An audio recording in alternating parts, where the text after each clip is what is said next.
Good morning, अस्सलामुअलैकुम, जुम्मा मुबारक। सुनो पाकिस्तान में आपको खुशामदीद कहते हैं और उम्मीद करते हैं आप बिल्कुल ठीक ठाक होंगे, अपना और अपने घर वालों का ख्याल रख रहे होंगे। सुनो पाकिस्तान के एक नए प्रोग्राम के साथ मैं हूं नजफ राजा और मेरे साथ मौजूद हैं उज़ैर मलिक। सुबह बखैर, जुम्मा मुबारक आप सबको। और ये उम्मीद और दुआ है कि हमारे तमाम देखने वाले बिल्कुल खैर खैरियत से होंगे और ज़िंदगी का भरपूर लुत्फ़ उठा रहे होंगे। तो हमेशा की तरह आज के प्रोग्राम में हम आपके लिए लाए हैं स्पोर्ट्स, इन्फॉर्मेशन और एंटरटेनमेंट से भरपूर शो, जिसमें आपको बताएंगे वेदर एंड पॉलिटिकल अपडेट्स और साथ ही आपके साथ शेयर करेंगे कुछ दिलचस्प मालूमात। और इसके साथ साथ प्रोग्राम में शामिल करेंगे जिल्द अमराज की आगाही के हवाले से एक खसूसी सेगमेंट और आज डिस्कस करेंगे हम 7 डिजिट के हवाले से कुछ इंटरेस्टिंग फैक्ट्स एंड फिगर्स। इसके अलावा आपको ये भी बताएंगे कि मेंस वेयर के आखिर नए ट्रेंड्स चल क्या रहे हैं और ये भी जानेंगे कि स्कूल में होने वाली बुलिंग बच्चे की शख्सियत को कैसे मुतासिर करती है। आपने प्रोग्राम के आखिर तक हमारा साथ देना है और किसी भी सेगमेंट को मिस नहीं करना, हमेशा की तरह। और इसके अलावा जैसा कि हम आपको हमेशा की तरह कहते हैं कि आपने सोशल मीडिया अकाउंट्स पर हमारे जाना है, सब्सक्राइब करना है, फॉलो करना है, वहाँ पे अपना अपडेट दीजिए, कमेंट कीजिए, अपना प्यार दीजिए, हमें बताइए क्या आपको अच्छा लगा और क्या आप मजीद देखना चाहते हैं। ये सब इसलिए क्योंकि आपकी राय हमारे लिए बड़ी अहमियत की हामिल है। तो प्रोग्राम में हम सबसे पहले बिला ताखीर मौसम की सूरत हाल जान लेते हैं, जो कि हमें हमेशा बताती है नजफ राजा। तो नजफ, वेदर। बिल्कुल, आइए तो इंतजार किस बात का है, वेदर की सूरत हाल से आपको आगाह करते हैं।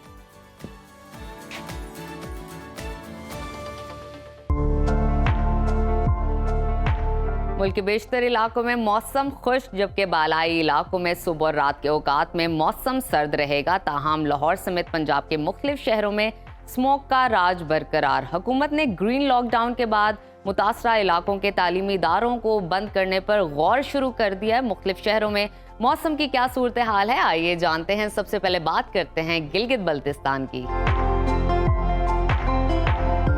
जहां ज्यादातर इलाकों में बादल छाए रहेंगे। गिलगित में आज ज्यादा से ज्यादा दर्जा हरारत 17 और कम से कम 7 डिग्री रहने का इम्कान है। कलों के बादशाह स्कर्दू का जिक्र कर लेते हैं, वहां पर ज्यादा से ज्यादा दर्जा हरारत 10 और कम से कम 2 डिग्री रहने की तवक्को है। महकमा मौसमियात ने आइंदा 24 घंटों के दौरान गिलगित बल्तिस्तान में मौसम खुश्क और सर्द रहने की पेशगोई की है। और अब नजर डालते हैं जन्नत नजीर वादी आजाद कश्मीर पर। आपको बताते हैं वहां पर बेशतर इलाकों में मतला साफ रहेगा। दारुल हुकूमत मुजफ्फराबाद में ज्यादा से ज्यादा दर्जा हरारत 28 और कम से कम 11 डिग्री रहने का इम्कान है। महकमा मौसमियात के मुताबिक आइंदा 24 घंटों के दौरान आजाद कश्मीर में मौसम खुश्क और सर्द रहने की तवक्को है। और अब आगे बढ़ते हैं, आपके साथ शेयर करते हैं खैबर पख्तूनख्वा का मौसम, जहां अक्सर अजला में मौसम खुश्क रहेगा। सूबाई दारुल हुकूमत पेशावर का जिक्र करें तो वहां पर ज्यादा से ज्यादा दर्जा हरारत 33 और कम से कम 17 डिग्री रहने का इम्कान है। और अब बात कर लेते हैं सवात की, तो वहां पर ज्यादा से ज्यादा टेम्परेचर 28 और कम से कम 10 डिग्री रहने की तवक्को है। महकमा मौसमियात ने आइंदा 24 घंटों के दौरान खैबर पख्तूनख्वा के ज्यादातर इलाकों में मौसम खुश्क रहने की पेशगोई की है। और अब आपको लिए चलते हैं सुबह पंजाब की तरफ, जहां बेशतर अजला में मौसम खुश्क रहेगा। बागों के शहर लाहौर का रुख करें तो वहां पर ज्यादा से ज्यादा दर्जा हरारत 32 और कम से कम 18 डिग्री रहने का इम्कान है। शहर इक्तदार इस्लामाबाद का जिक्र करें तो वहां पर ज्यादा से ज्यादा टेम्परेचर 29 और कम से कम 14 डिग्री रहने की तवक्को है। मुल्तान में कम से कम पारा 20 और ज्यादा से ज्यादा 35 डिग्री रहने का इम्कान है। महकमा मौसमियात के मुताबिक आइंदा 24 घंटों के दौरान पंजाब के अक्सर इलाकों में मौसम खुश्क रहेगा। लाहौर, गुजरांवाला, नारोवाल, सियालकोट, शेखुपुरा, फैसलाबाद, कसूर, उकाड़ा, बहावलपुर और गिरदोनवा में स्मोक छाई रहेगी। तिब्बी माहिरीन ने शहरियों को एहतियाती तदाबीर इख्तियार करने की हिदायत की है। अब चलते हैं सुबह बलूचिस्तान की तरफ, जहां ज्यादातर अजला में मौसम खुश्क रहेगा। शुमाल, मशरकी और बालाई इलाकों में सुबह और शाम के औकात में खुनकी रहेगी। दारुल हुकूमत कोयटा में दर्जा हरारत ज्यादा से ज्यादा 25 और कम से कम 7 डिग्री रहने का इम्कान है। महकमा मौसमियात के मुताबिक आइंदा 24 घंटों के दौरान बलूचिस्तान के बेशतर इलाकों में बारिश का कोई इम्कान नहीं।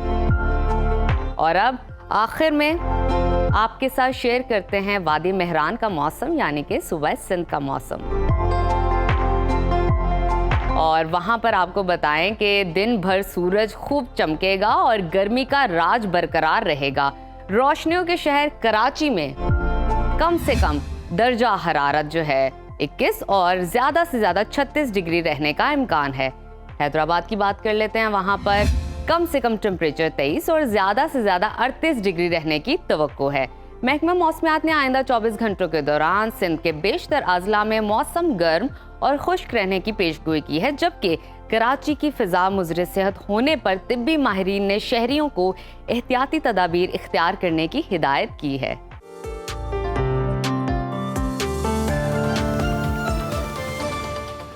तो व्यूअर्स, मौसम की सूरत हाल आपने जानी, और एक और बात जो कि आप जानते ही हैं कि अब शादियों का सीज़न जो है वो चल रहा है और सर्दियों का मौसम भी करीब है। गो कि अभी दिखाई नहीं दे रही हमें लाहौर में तो, लेकिन करीब है, आप हमारे कहे पे मान लें। तो जैसे ही हम देखते हैं कि दर्जा हरारत में कमी होती है, हमें अपने लिबास में भी तब्दीली की अशद ज़रूरत महसूस होती है। आज हम बात करेंगे कि इस मौसम सरमा में मेंस वेयर में आखिर कौन से फैशन ट्रेंड्स चल रहे हैं और किस किस्म के कपड़े हमें गर्म भी रखेंगे और स्टाइलिश भी लगेंगे। और इसी हवाले से आज हमारे साथ स्टूडियो में बहुत स्पेशल गेस्ट मौजूद हैं और ये मेन ड्रेस डिज़ाइनर है और ये ना सिर्फ फैशन इंडस्ट्री के बेहतरीन नामों में से एक हैं, बल्कि अपनी तख्लीकी सलाहियतों की वजह से अपना अलहदा से एक मुनफरद नाम भी रखते हैं। इस वक्त हमारे साथ मौजूद हैं उसामा आलम। Welcome to Suno Pakistan. कैसे हैं उसामा? अल्हम्दुलिल्लाह, आप बताएं। ज़बरदस्त, और आपको देख के और ज़्यादा खुशी हो रही है उसामा। आज आपको पता है कि वेडिंग सीजन स्टार्ट हो गया। हमेशा हम खवातीन के ड्रेसिंग के हवाले से बात करते हैं, लेकिन आज इनकी खुशी का पता कोई जिंदगी के हर शोबे में जो है ना खवातीन डोमिनेट कर रही हैं, तो फिर हम मर्द बेचारे भी कहीं ना मर्दों को आज डिस्कस करते हैं, उनके फैशन को डिस्कस करते हैं। तो लेकिन अब मर्द भी इतने बेचारे नहीं रहे। बड़ी अच्छी जो है वो कलेक्शन है उनके लिए बड़ी अच्छी कलेक्शन है शादियों की, और वो हम आगे चल के बताएंगे। उसामा, सबसे पहले तो हमारे नाज़रीन को ये बताएं, शादियों का सीजन चल रहा है, क्या ट्रेंड कर रहा है इस वक्त मलबूसात में और कौन से कलर्स जो हैं वो बड़े पसंद किए जा रहे हैं? देखें, सबसे पहले तो thank you very much for inviting me. दूसरी चीज़ ये है कि जिस तरह हम लोग पहले सुनते थे कि तैयारी सिर्फ खवातीन की होती है, हाँ जी, तो अब ये ट्रेंड गलत है। अब ऐसा कुछ नहीं है, अब ऐसा कुछ नहीं है। अब मर्दों को भी, ग्रूम्स को भी वही तैयारी चाहिए जो लेडीज को चाहिए जी। उनके डिजाइनर्स भी वही टाइम लेते हैं और अच्छा, टाइम भी उतना ही लगता है, और उनकी सोच में भी उतना ही। और मुझे ऐसा लगता है ज्यादा उनकी स्पेसिफिकेशन होते हैं, पर्टिकुलर चीजों पे वो ज्यादा ध्यान देते हैं। उसामा, ये बताइए कि आजकल ट्रेंड्स क्या चल रहे हैं, कौन से कलर्स हैं जो मेन में बहुत ज्यादा आम है वेडिंग के हवाले से? देखिए, अगर आप बारात के इवेंट से बात करें शेरवानीज में, तो ब्लैक एंड बेज आजकल बहुत ज़्यादा इन है, और प्लस अगर आप देखें तो सेम कलर एम्ब्रॉयडरीज आजकल बहुत चल रही हैं। It's like black on black या बेज ऑन बेज, जिस तरह हम अभी आपको कुछ दिखाएंगे भी चीज़ें। फिर वलीमे पे टक्स आजकल बहुत चल रहा है। हमने कुछ अपने फैब्रिक्स डेवलप करवाए हैं जो एक डिफरेंट एम्ब्रॉयडरीज हैं और ऊपर डिफरेंट एम्ब्रॉयडरीज हैं उसके ऊपर, वो हमने डेवलप करवाए हैं। वो टक्स हमारे बहुत चल रहे हैं आजकल। अच्छा उसामा, ये कहते हैं कि ऑब्वियसली ये तो सबको मालूम है कि जो अच्छी चीज़ है वो फिर एक्सपेंसिव तो होती है, तो लोगों के ज़हन में ये आता है कि डिज़ाइनर तो जो है वो फिर अच्छे खासे महंगे होते हैं। आप हमें बता दें कि आपकी मिनिमम और मैक्सिमम किस रेंज में आपके पास कपड़े मौजूद होते हैं? देखिए, हमारे पास अगर शलवार कमीज की बात करें तो शलवार कमीज 10,000 12,000 से लेके ठीक है, अफोर्डेबल है, बिल्कुल नॉर्मल रूटीन वेयर है।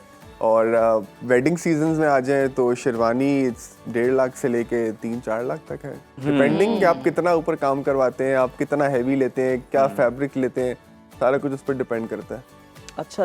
उसके अलावा उसामा, हमें ये भी बताएं कि ख़ास तौर पर इस शादी सीज़न के लिए और सर्दियों के लिए आपने कोई अपनी नई कलेक्शन लॉन्च की है और क्या क्या उसमें शामिल है? जी बिल्कुल, हमने अपनी नई कलेक्शन भी लॉन्च किया। उसके अंदर हमने पूरा वेडिंग सीज़न कवर किया है, निकाह, मेहंदी, बारात, वलीमा, जिसमें हमारे टक्स की कलेक्शन है, शेरवानीज़ की कलेक्शन है, प्रिंस कोट्स हैं, वेस्ट कोट्स हैं। हमने टोटल एक नई कलेक्शन लॉन्च की है, और जो आजकल कलर्स चल रहे हैं और जो हमारे नए डिजाइन्स आए हैं वो सारे हमने शोकेस किए हैं। अच्छा उसामा, ये बड़ा इंपॉर्टेंस रखता है जब भी आप आउटडोर इवेंट्स कर रहे हो या इंडोर, किस तरह के कलर्स पहनने चाहिए? अगर सनलाइट में आप इवेंट कर रहे हो, कौन से कलर्स को आपको अपना खास तवज्जो देनी चाहिए सिलेक्शन के पॉइंट ऑफ व्यू से, और कॉम्प्लेक्शन के हवाले से भी बताइएगा। देखें, सबसे पहले तो मैं हर बंदे को, अपने हर क्लाइंट को और आप लोगों को भी, व्यूअर्स को भी, सबको एक ही बात बोलूँगा कि आप हमेशा वो पहने जो जिसमें आप कंफर्टेबल हैं। आप इस बात से निकल जाएं कि इसने ये पहना तो मैंने भी ये पहनना है। जो आपको सूट कर रहा है, जिसमें आप कंफर्टेबल फील कर रहे हैं, हमेशा वो काम करें। वो आप जिंदगी के जिस मर्जी फेज में आप वो काम करें, सिर्फ कपड़े नहीं। दूसरी चीज़ ये कि अगर आपका डे इवेंट है तो डे इवेंट पे आजकल sky blues, teal blues, beige, off whites ये बहुत ट्रेंडिंग में है।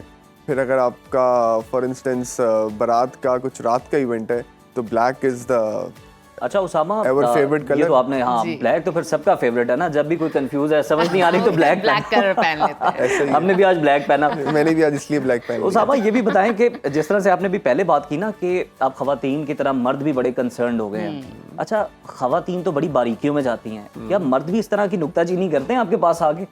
खवातीन से ज्यादा, खवातीन से ज्यादा? यू वोंट बिलीव कि मर्दों क्या हो गया है, क्या कर रहे हो यार? यू वोंट बिलीव कि हमारे पास ऐसे ऐसे केसेस और ऐसे ऐसे क्लाइंट्स और ऐसे ऐसे लोग आते हैं कि हम सर पकड़ के बैठ जाते हैं कि यार मतलब ऐसे भी लोग होते हैं या लोग इतना भी सोचते हैं। थैंक तो यू आपको सो लगता मच है- उसामा, आपके मुंह से ये बात निकली है, मुझे बहुत उसामा, अच्छा इतना लगा, सच बहुत नहीं सारी बोलना खवातीन था। को अच्छा लगा होगा। नहीं, ये एक्चुअली आपने सारी सच बता दिए आज यहाँ पे। ये हकीकत है। मतलब वो फिटिंग्स को लेके, वो चॉइसेस को लेके, फैब्रिकेशंस को लेके, they are like very concern about everything. अच्छा, and actually it's a good thing. बिल्कुल, अपने बॉडी के लिहाज से आपको पता है कि आपको क्या अच्छा लगता है। People are getting educated day by day, उनको शऊर आ रहा है लोगों को शऊर इस आ चीज़ रहा है, वो ट्रेंड्स को फॉलो करना शुरू हुए हैं, वो चीजों को समझ रहे हैं और समझ रहे हैं और डिस्कशन करना पसंद करते हैं। अच्छा बिल्कुल। उसामा, ये बताइए कि जिस तरह खवातीन के कपड़ों में बहुत ज्यादा एम्ब्रॉयडरी, कलर्स और कॉम्प्लिकेशंस सिल होते में हैं, कहा सितारे जाए। का गोटा गिरा। हाँ, क्या मर्दों के भी कपड़ों में इस तरह की चीजें होती हैं और ज्यादा प्रेफरेंस किस चीज को करते हैं, सिंपलिसिटी को या ज्यादा एम्ब्रॉयडरी हो, कलर्स चमक दमक ज्यादा हो, कोई इस तरह? देखें, you have all type of people coming to you, और हमने हर मार्केट को केटर करना है, हमने हर तरह के बंदे को केटर करना है। हम सिर्फ नीश को नहीं केटर करते, हम मास को केटर करते हैं। तो उस मासेस में हमारे पास चमक धमक वाले लोग भी आते हैं जो कहते हैं कि ऑरेंज भी चाहिए और येलो भी चाहिए और अच्छा। सारा कुछ चाहिए। वाह, वाह। और कुछ वो हैं जो कहते हैं कि शेरवानी ही नहीं पहननी, बिल्कुल प्लेन वेस्ट कोट पहना दें बारात लोग पे। कहाँ से आते हैं? बहुत लोग अच्छा इस उसामा, तरह के। ये जो कलर्स आपने बताए ये बड़े मुनफरिद कलर्स हैं कि मर्द भी इनकी तरफ जा रहे हैं। ये बताएं, कोई इस तरह का क्लाइंट आया हो, कोई इस तरह का आपका एक्सपीरियंस रहा हो बड़ा बैड कि आप सर पकड़ के बैठ गए हो कि भाई आप कहीं और से बनवा लें, मेरी जान छोड़ दें? देखिए, हमारे पास इस तरह के लोग तो काफी आते हैं, बट मैं नहीं, कोई एक स्पेसिफिक जिसने बहुत तंग किया हो, बड़ा सताया हो उसामा को? हाँ, एक दफ़ा हुआ था। एक दफ़ा कलर पे तो नहीं हुआ था, वो फिटिंग पे थोड़ा सा इशू हो गया था।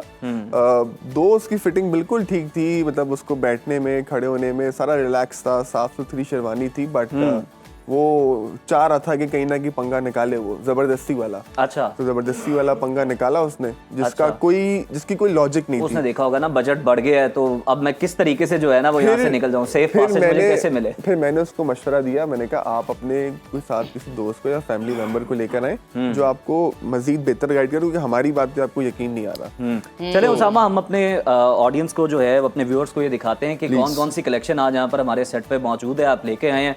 तो मेरा ख्याल है पहले एक्सप्लेन करते हैं लोगों को। आ जाए। अच्छा, तो उसामा सबसे पहले तो हमें बताइए इसके बारे में, लेकिन जी ये हमारा प्रिंस कोट किस है। किस फंक्शन पे इसे वेयर किया जा सकता है? आप अगर देख रहे हैं तो ये ग्रे प्रिंस कोट है, ठीक है। ये इसकी बेस होती है एम्बोस्ड फैब्रिक, हमने खुद डिजाइन Okay. किया हुआ है, और इसके ऊपर ये सारा हाथ का काम है। हाथ का काम है, मशीन हाथ की का सफाई नहीं के है। बाद हाथ का काम यस, हाथ का काम है, जरूरी है वो काम भी। बहुत जरूरी तो- है। अच्छा कोई शक उसामा, ये कलर बहुत यूनिक बड़ा अच्छा है, unique सा। अच्छा कूल कलर है। और मुझे ये बताइएगा किस कॉम्प्लेक्शन पे ये ज्यादा अच्छा लगेगा। सेकेंडली, ये आई गेस निकाह और एंगेजमेंट के लिए ज्यादा प्रॉपर। दोनों पे मेरा ख्याल। एग्जैक्टली, ये जिस तरह आपको शुरू में बताया था कि आजकल बेस कलर विद ऊपर सेम कलर की एम्ब्रॉयडरी चल रही है। तो ये देखिए, आप ग्रे के ऊपर ग्रे एम्ब्रॉयडरी है, विद ग्रे ही कुर्ता है साथ। तो बड़ी अच्छी लुक आ रही है हम इसकी। कोशिश करते हैं आजकल के ज्यादा कलर्स एक धुले के अंदर ना ऐड करें, उसको लिमिटेड कलर्स में रखें। बिल्कुल और ठीक है। ये प्रिंस कोट आप निकाह, एंगेजमेंट और या आपके अगर भाई की शादी है तो आप पहन सकते हैं। अच्छा, ये लाइट इस कलर टाइप की events। कोई भी कॉम्प्लेक्शन का ये पहनेगा बंदा, जिस तरह नजफ भी बात करें, तो उसे भी ये सूट करेगा, अच्छा लगेगा ये बिल्कुल कलर? अच्छा लगेगा, क्यों नहीं अच्छा लगेगा। आई मीन मैं वही कहूंगा फिर अगेन के wear what you feel comfortable in. और कैरी आप किस तरह करते सबसे हैं? इम्पोर्टेंट उसामा मेरे ख्याल में कॉन्फिडेंस फील करना और कॉन्फिडेंट फील करना बॉडी लैंग्वेज के अंदर, that's very important. That's the आपने most कोई भी important कलर thing। पहना, अगर आप उसमें अच्छे और हैं, comfortable कैरी करने हैं, की भी तो नजर आप सेंस आप में हो ना, तो आप बड़े अच्छे से। अच्छा बिल्कुल। उसामा, ये मैं बड़ा देख रहा हूँ, बड़ा खूबसूरत सा टक्स है। इसके बारे में हमारे ऑडियंस को जरा बताएं कि इसकी क्या खूबियां हैं, क्या खासियत है इसकी? इसकी ये खूबी खासियत है कि again this is black on black. ये on हमारा black? सबसे हॉट सेलिंग और हॉट फेवरेट अच्छा, आर्टिकल है। मेरा तो वाह। खुद बज़ाहिर बहुत हॉट फेवरेट है और मुझे भी बड़ा अच्छा लग रहा है कि अगर देखने में। मैंने कभी टक्स पहना अब दोबारा तो मैं यही पहनूंगा। क्या बात है। अब ये मेरी भी again राय देखें- मिलती जुलती है। अब ये अगेन देखें कि ये अगेन फुल हैवी काम हुआ हुआ है, सारा हाथ का काम है लेकिन बड़ा डिसेंट काम है, बड़ा और अच्छा लग रहा ये है। वलीमे के लिए द बेस्ट लुक है। अच्छा शुक्र है वलीमे में आपको ब्लू से हटके ब्लैक पे भी गए हैं। एग्जैक्टली। और वरना एक बिल्कुल। अरसे तक हम देखते थे कि आप ब्लू ठीक कह रहे हो उज़ैर, निकाह पे लोग ज्यादा ब्लैक पहनते हैं या बारात पे पहनते हैं और वलीमे पे ये होता था नेवी ब्लू। Blue exactly. तो ये Navy बड़ा blue अच्छा या grey? add on नेवी किया। ब्लू या या ग्रे, grey, आप सही कह रहे हैं। प्लस टक्स में people used to wear plain basic tux. हमारे पास अभी भी है, अभी भी लोग पहनते हैं, बट ये एक डिफरेंट चीज है। तो लोगों के पास ऑप्शन ज्यादा बेहतर आ गई है to look royal on the big day. वो यही है ना कि आपने डायरेक्शन दिया लोगों को कि भाई इसके कोशिश- अलावा भी कोई बिल्कुल, पहना जा सकता है और कोशिश आपको कर अच्छा रहे हैं, लगेगा। कोशिश तो साहब कर ये भी बताएं कि मतलब ये ब्लैक अगर पहना हुआ है ग्रूम ने और ब्राइड का किसी और कलर का भी है तो कंट्रास्ट में भी अच्छा लगता है। जरूरी नहीं है क्या वो जो पहले की तरह माइंडसेट था कि दोनों ने मैचिंग करनी है, ट्विनिंग करके मिलता पहनते हैं। जुलता। Exactly right term. मेरे पास आते हैं ना किस तरह के लोग आते हैं, मेरे पास एक क्लाइंट ये भी आए कि ये टक्स दे दे और साथ पिंक कलर की बो दे दे क्योंकि दुल्हन का और आउटफिट पता पिंक चला है। जी आप अभी अच्छा different वैसे घरों से आ रहे तो हैं। साहब ये फरमाइश आपने यही तो आपने उन्हें समझाया नहीं कि पिंक वाली बोझ है ना, इसके साथ अच्छी नहीं लगेगी हमारा भाई। काम ही सिर्फ लोगों को एजुकेट करना है। हाँ। चीज बेचना या चीज का बताना बात की बात है, हमारा बेसिक काम है एजुकेट करना लोगों को। देखिए लोगों की गलती नहीं है, सही है, we can't blame anyone for this. एक वो लेमैन है, बिल्कुल ठीक है। हम इस चीज में अगर टेक्निकल नॉलेज रखते हैं तो वो लेमैन है, तो उसका काम है हमसे सवाल पूछना और इस तरह के फजूल सवाल भी पूछते हैं वो लोग। तो अच्छा। हमारा काम है उनको सही गाइड करना।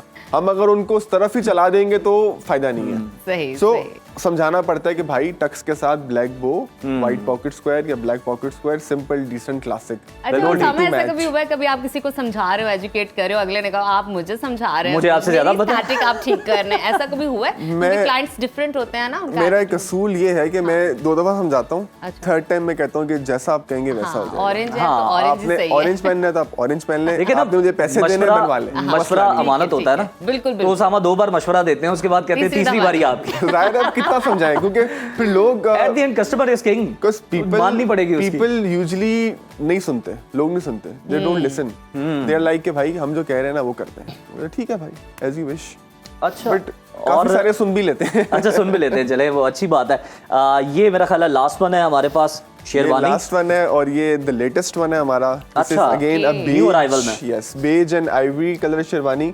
और इसके ऊपर भी आप जिस तरह सब में देख रहे हैं, जो मैंने आपको शुरू बताया था कि सेम कलर एम्ब्रॉयडरी चल रही है। कुछ और काम थोड़ा डिफरेंट है इस पे। ब्लैक पे गोल्ड नहीं हो रहा, गोल्ड पे ब्लैक नहीं हो रहा, simple decent beige on beige Same काम colours हुआ में। हुआ है और हेड टू टो बड़ा एलिगेंट लग रहा है, सारी hand एलिगेंट लुक embroidery आ रही है Exactly. इसके। सॉलिड कलर ज्यादा चल रहे हैं आजकल, डिफरेंट कलर कॉम्बिनेशंस उस तरह नहीं चल एग्जैक्टली। रहे। देखिए बिल्कुल ठीक। हमेशा से ये एक रूल है, थंब रूल है कि mehndi is a colourful event. सही, so you can wear any colour on mehndi you want to. You want to wear green, purple, pink, orange, rust, go for it. मैं नहीं रोकता आपको और आपको मेहंदी पे रुकना आपके भी नहीं पास बहुत चाहिए। ऑप्शन है, अनलिमिटेड। कलरफुल इवेंट है ना, उसमें आपको कुछ सोफिस्टिकेशन नहीं चाहिए।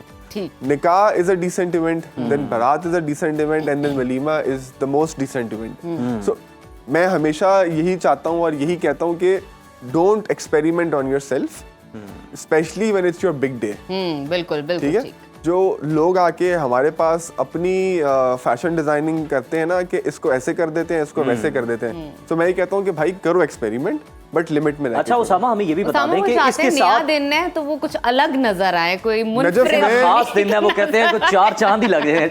नजफ, मैं हमें ये भी और लोगों को जोड़े कहता को भी। हूँ, मैं ये कहता हूँ कि देखिए हम डिजाइनर हैं, हमारा जी। काम है चीजें डिजाइन करना और आपको एक सही चीज देना। बिल्कुल ठीक। हम आपको एक लिमिट तक एक चीज के ऊपर गाइड कर सकते समय हैं। बहुत अच्छा एटीट्यूड है। उसके बाद it will end up a surprise for you and me as well. So don't opt for a surprise specially on your big day, जब एंड पे आप कुछ भी नहीं कर सकते फिर। अच्छा उसामा ये बताएं इसके साथ क्या है, मतलब हम देखते थे कुल्ला वगैरह चलता है वो है, और साथ ट्राउजर किस तरह का है इसके साथ? इसके साथ बेज ही ट्राउजर है, बिल्कुल ठीक है, जिस सेम तरह हम लोग पहले देखते थे कि काली शेरवानी के नीचे व्हाइट कुर्ता शलवार चलता था, ट्राउजर चलता था, अब नहीं चलता। अच्छा अब नहीं, ब्लैक के नीचे ये ब्लैक, trend है। बेज के नीचे beige, Okay. With a maroon turban और अ बेज टर्बन। अब वो जो मैचिंग्स वाला काम था ना कि दुल्हन का मरून लहंगा है तो आपने मरून मैच करना है, वो आहिस्ता आहिस्ता खत्म होता जा अच्छा रहा है। When it comes to turban, मुझे ये बताइए कि पहले लंबी लंबी चला करती थी वो अभी जो भी हाइट चलती हैं। में भी काफी लंबे अभी भी लगते थे ट्रेंडिंग में मर्द है। हज़रात। देखिए और फिर अब कल्चर का हिस्सा है वो नहीं, हमारे, अभी वो किस तरह से ज़हर अब छोटी चल रही हैं एक हाइट के चलें आप फैसला कर दें, आप बता दें किस तरह की सॉफ्ट कलर्स के साथ देखिए, अकॉर्डिंग वो टू जो हम कस्टमर की तरह तंग नहीं करेंगे, हम आपकी राय को आप हतमी राय बताएं क्या चल समझेंगे। रहा है टर्बन के अंदर। हर पे आखिर होगा। वो जो लंबी वाली है ना, वो एचएसएन टर्बन होती है, और एचएसएन टर्बन एक्चुअल तो जो टर्बन है वो एचएसएन ही थी। ठीक है, ये एचएसएन थी या राजस्थानी टर्बन थी, जो मुगल्स पहनते थे राजस्थानी Yes. वाली शेप गोल वाली जो आप कह रही हैं, और एचएसएन जैचसोनियंस पहनते हैं। तो अब हमने क्योंकि ऑब्वियसली बेसिक्स पे नहीं जा सकते, तो हमने उसी के अंदर वेरिएशंस की हैं, उसी के अंदर कलर से खेला है। Usually HSN turban white colour का होता है, it's white and gold with you know the कड़क वाला कपड़ा पीछे, तो वो एक उसकी क्लास होती है एचएसएन टर्बन की। उसमें उसामा मैंने देखा वो बड़ा अच्छा लग रहा होता है, बड़ा एक खूबसूरत सा लग रहा। उसमें किस किस्म का फैब्रिक यूज होता है? उसमें टिश्यू फैब्रिक भी यूज होता है, उसमें रॉ सिल्क भी यूज होता है, इवन वेलवेट्स भी यूज होती हैं विंटर्स में। वेलवेट अच्छा, मैंने कभी नजर ऐसे ट्राई नहीं किया, लेकिन मेरा बड़ा दिल करता है कि मैं एक बार जरूर ट्राई करूं उसको। आ जाएं आपकी शादी नहीं हुई मुझे लग रहा है। नहीं हुई तो दोबारा ये separate करा, issue अगर है। हो गया तो दोबारा कर लेते हैं, अगर इन्हें मौका जितनी मिले। अच्छी आपने मुझे कलेक्शन दिखाई है, तो मैं सोच रहा हूँ why not. Give it a try again. अच्छा उसामा, ये तो हमने वेडिंग ड्रेसेस की बात की, मुझे ये बताइए Casual. कैजुअल में समर जैसे आपको पता है विंटर्स आ गए, मतलब क्या कैजुअल ड्रेसिंग होनी चाहिए मर्द हजरात की, और कौन से कलर्स उनको ज़्यादा विंटर्स में पहनने चाहिए? देखिए, if you talk about shalwar kameez, तो हमारे पास हमारी कलेक्शन में we don't use any specific fabric for winters. Okay, कि हम लोग वो खद्दड़ या करंडी या इस थोड़ा सा टाइप का मोटा कपड़ा जो है नहीं वो यूज use करते। करें। हमारा दो तीन फैब्रिक्स होते हैं which are all season wear. जिस तरह मैंने पहना हुआ है वॉश एंड वेयर फैब्रिक होता है, कॉटन फैब्रिक होता है, ये हमारे ऑल सीजन वेयर जाता है, बिकॉज़ विंटर्स ऐसी 3-4 यानी महीने आपने की सूट से होती नहीं है। सर्दी भगानी, उसके ऊपर कुछ आप आप वेयर करें, कोई जैकेट पहने, ब्लेजर पहने। फिर ब्लेजर्स हैं हमारा, जैसे ये ब्लैक करमानी फैब्रिक है, ये हमारा आई कैन प्राउडली से कि ये हमारी इन्वेंशन है, and this is the most jettest बहुत ब्लैक। खूबसूरत लग रहा है। दिस इज मैं द मतलब मोस्ट ऑडियंस जेटेस्ट को पता ब्लैक यू नहीं कैन एवर गेट। किस तरह की फील आ रही है, लेकिन मुझे यहाँ पे बैठ के नहीं, पता चल रहा है ऐसा कि ही है। बहुत अच्छा है, बड़ा खूबसूरत कर आपको भी इसकी एक बिस्कुट देता हूँ, आप भी पहने, आपको मजा आएगा। ले जी, देखे होस्ट का काम हो गया। क्या अब बात पीछे है, क्या क्या रह गया बात शो में, है। मेरा गला ब्रेक पे ही चल। लेकिन पहले शुक्रिया तो अदा कर लेना, एक तो बिल्कुल, उसामा आए हैं, बिल्कुल। ऊपर से उन्होंने वेस्ट कोट का भी ऐलान कर और दिया शो हमें के। एजुकेट किया, हमारी व्यूअर्स को एजुकेट और किया, बड़ी अच्छी वेडिंग गपशप ड्रेसिंग हुई के हवाले से हमारी हमने उसामा बात के की साथ। आज। थैंक यू सो बहुत मच उसामा फॉर शुक्रिया ज्वाइनिंग आपका। अस। Thank you. तो नाज़रीन, प्रोग्राम का सिलसिला यूं ही जारी और सारी है, हम एक ब्रेक लेते हैं, आपने कहीं नहीं जाना, देखते रहिए सुनो Pakistan, stay with us. Viewers, आज से हम अपने प्रोग्राम में एक नए सेगमेंट का आगाज़ करने जा रहे हैं, जिसका मकसद मुख्तलिफ किस्म की जल्दी बीमारियों यानी स्किन डिजीज़ के हवाले से आवाम की दुरुस्त तरीके से रहनुमाई और उन्हें सही मालूमात फराहम करना है। इस अहम टॉपिक पर बात करने के लिए हमारे साथ स्टूडियो में मौजूद हैं CMH लाहौर मेडिकल कॉलेज के शोबा अमराज जिल्द से वाबस्ता professor brigadier Rehanuddin retired. Sir, welcome to Suno Pakistan. कैसे हैं डॉक्टर साहब आप?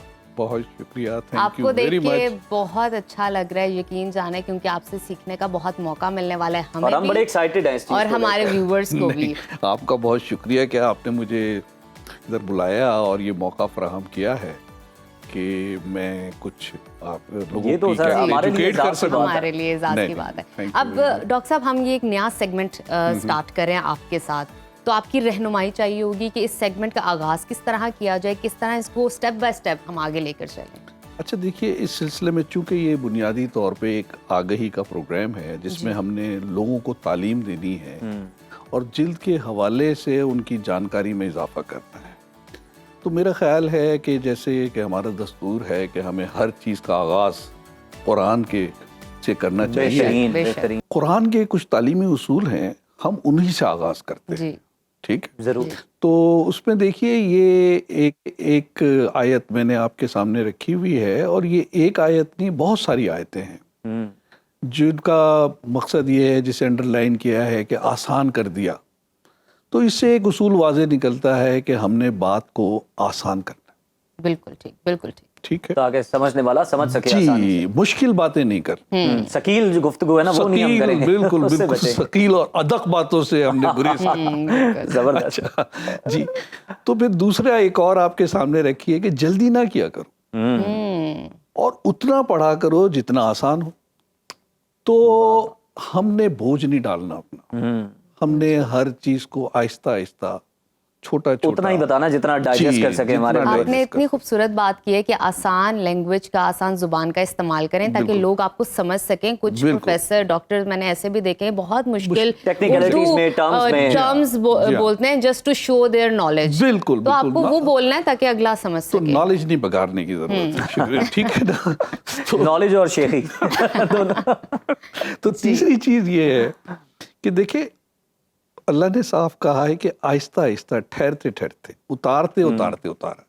मतलब ये है कि हम दर्जा बदर्जा आगे बढ़ सकते हैं। पिछला इल्म होगा जी तो हम अगला इल्म कर सकते बिल्कुल हैं। बिल्कुल।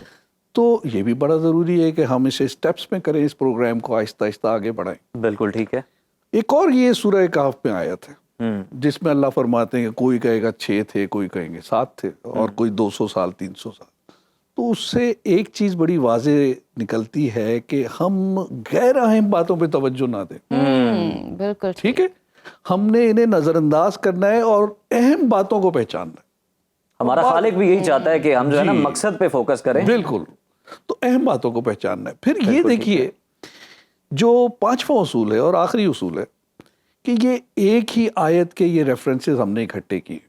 एक ही आयत कौन सी है? सिर्फ ये आयत है कि नमाज पढ़ो। ये उसका क्रक्स है जो आपने। नहीं, एक ही आयत है, ये इतनी बार दोहराई गई है। तो इसका मतलब है कि हमने अहम बात को बार बार दोहराना, बहुत बिल्कुल खूब, ठीक। बिल्कुल ठीक। हमने रेपिटेशन करनी है, वरना भूल जाएंगे। अल्लाह जानते हैं कि इंसान भूल जाता है, तो हमें उसे दोहराना है।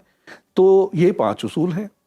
आसान बात करनी है, आसान बात करें। आसान बात, मुख्तसर करनी है, मुख्तसर, मगर पुरअसर। पिछले उल्म पर तामीर करनी है, अहम करनी है, बोझ नहीं डाल, और सही। उसको दोहराना है, मश्क करनी है उसकी। मशक करनी है। तो आप बताइए कि क्या आप ये 5 बातें दोहरा सकते हैं? बिल्कुल, क्यों नहीं। आसान है, फहम, मुख्तसर है। हो। हाँ, यादा करें आप, वो तो आखिर में है, बिल्कुल। और इसके अलावा बहुत चीजें हैं इसमें। दो मुख्तसर से जी, जी, रिलेटेड तो और मैं ये उसके भी ऊपर- कहूंगी कभी कभी हम बातें इतनी लंबी कर लेते, इतनी ड्रैग हो जाती हैं कि वो ना अपना क्रक्स खो देती हैं। बिल्कुल। तो प्रिसाइजली करें। एग्जैक्टली अहम को करें और उसकी पर कंस्ट्रक्शन हमने करनी है। जी अब आगे ये दौर है, हम इस दौर में मौजूद हैं, जदीद दौर में ना। अब इधर क्या जरूरत है कि हमने एक प्रोग्राम किया एजुटेनमेंट के नाम से, तो इसको देखते ही ये बड़ी अच्छी टर्म है, जरा हमारे जी। ऑडियंस को भी जी, वो एक्सप्लेन कर दें ये है क्या। ये वो उसी पे हम आ रहे हैं जी। कि देखिए इसको हमने दिमाग के जाले साफ करने हैं, लेकिन 3 सवाल फौरन उभरते हैं इससे कि क्या है ये एजुटेनमेंट, इसकी जरूरत क्या है और मकसद क्या है। मैं मकसद क्या चाहूंगी आप ये जालों को भी एक्सप्लेन कर दीजिए ताकि लोगों को समझ आ जाए हम किस नेगेटिविटी की बात कर रहे हैं। बड़ी अच्छी टर्म आपने बहुत यूज़ की। सारी देखिए कौन से जाले हैं हमारे बहुत सारे मिसकंसेप्शंस हैं हर चीज के बारे में। जी बिल्कुल।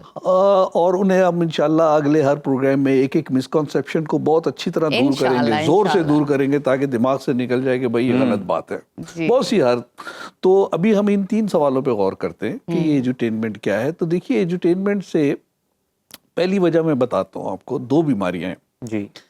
वो आप देखेंगे क्लास में, लेक्चर हॉल्स में, और इवन मैं आपको ये क्लिप दिखाना चाहूँगा। ये इंडियाना जोन्स की 223 की पिक्चर है, 5th में। जी, वेरी जरूर। रीसेंट। ठीक है ना, वेरी रीसेंट। इसमें ये इंडियाना जोन्स साहब कोई लेक्चर दे रहे हैं और ये सारी क्लास हो रही है। ओह, ठीक है, जबरदस्त क्लास। ठीक है। और वो बेचारा परेशान है। तो हर कॉन्फ्रेंस में आप जाएं, वहाँ पे देखें तो ये बीमारियां हाईली प्रेवेलेंट हैं। अच्छा, अब देखिए हो क्या रहा है कि आप कॉन्फ्रेंस में जाएं तो एक साहब बोल रहे हैं और वो सारा ड्रेन में जा रहा है। इसे हम कहते हैं इल्मी उल्टियाँ। अच्छा, इसके असर पे सब जो है बेचारे स्टूडेंट जबरी नींद सो जाते हैं। बोरियत का शिकार हैं, वो देख ही रहे हैं जी हम हाँ, उसमें। एक Lack आदमी of बोले focus. चला जा रहा है। ये इल्मी उल्टियां बड़ी अच्छी आपने जो टर्म है ये यूज की है। बल्कि इसे हमने इसका नाम रखा है एमएसिस लेक्चुरलिस। ओहो, तो अब इस सूरत में ये क्या स्टडी पिक्चर ऐसी है, है क्या जैसे ये पिक्चर पढ़ाई हो रही है। ये जबरदस्त। देखिए ना, ये पिक्चर ही बता रही है। कि ये बताया जा रहा है और ये जान रहा है। ठीक है ना, तो फायदा कोई नहीं है इससे। तो अब क्या जरूरत है कि हमारी तबीयत भी ऐसी कि पढ़ने में दिल नहीं लगता। ठीक है। फोकस खो दिया हमने पढ़ाई जी, में। पढ़ने में दिल नहीं लगता। हालांकि हमें पता है कि जानता हूँ सवाब तात और ज़ोहद, पर तबीयत इधर नहीं आती। इधर नहीं तो आती। ये हमारी तबीयत का तकाजा है क्या बात है। कि हम जो है बजाय पढ़ने के, आप देखिए कि किसी खेल में चले जाएं आप, हाउसफुल फुटबॉल का नजर आएगा मैच आपको, है, स्टेडियम भरे नजर क्रिकेट आएंगे। का मैच है, भरे हुए हैं डॉक्टर टिकट साहब से, ऐसा ठीक लगता है ये हमारी ना फितरत का कहीं ना इंसानी कहीं मिजाज है। बड़ा वो है काम यही- कि हमारी फितरत ऐसी है कि पढ़ाई में दिल नहीं लगाना, हाँ। लेकिन दूसरी आपने कामों में और Exactly. एक्टिविटीज तो जरूर आप ये कहते हैं ना, engage किताबें होना है। खोलते ही नींद आ जाती है। हाँ, तो सिनेमा भी Medicine भरा हुआ है है, देखिए सिनेमा भी भरा हुआ है, लेकिन क्लास में सब सो रहे, ठीक है। तो मसला क्या है, एजुटेनमेंट का मकसद ये है कि हमें इल्म से तफरी लेनी है वाह जबरदस्त, और तफरी से इल्म हासिल करना, क्या खूब कहा आप। दोनों चीजें करनी है, मतलब ताकि हमारा दिल जो है ना उस तरह बोर ना हो, सर में दर्द ना हो पढ़ाई, ठीक है। तो अब दूसरा सवाल ये, इसकी जरूरत क्या है, एज हम अमराज जिल्द के हवाले से क्यों बात कर रहे हैं, ठीक है।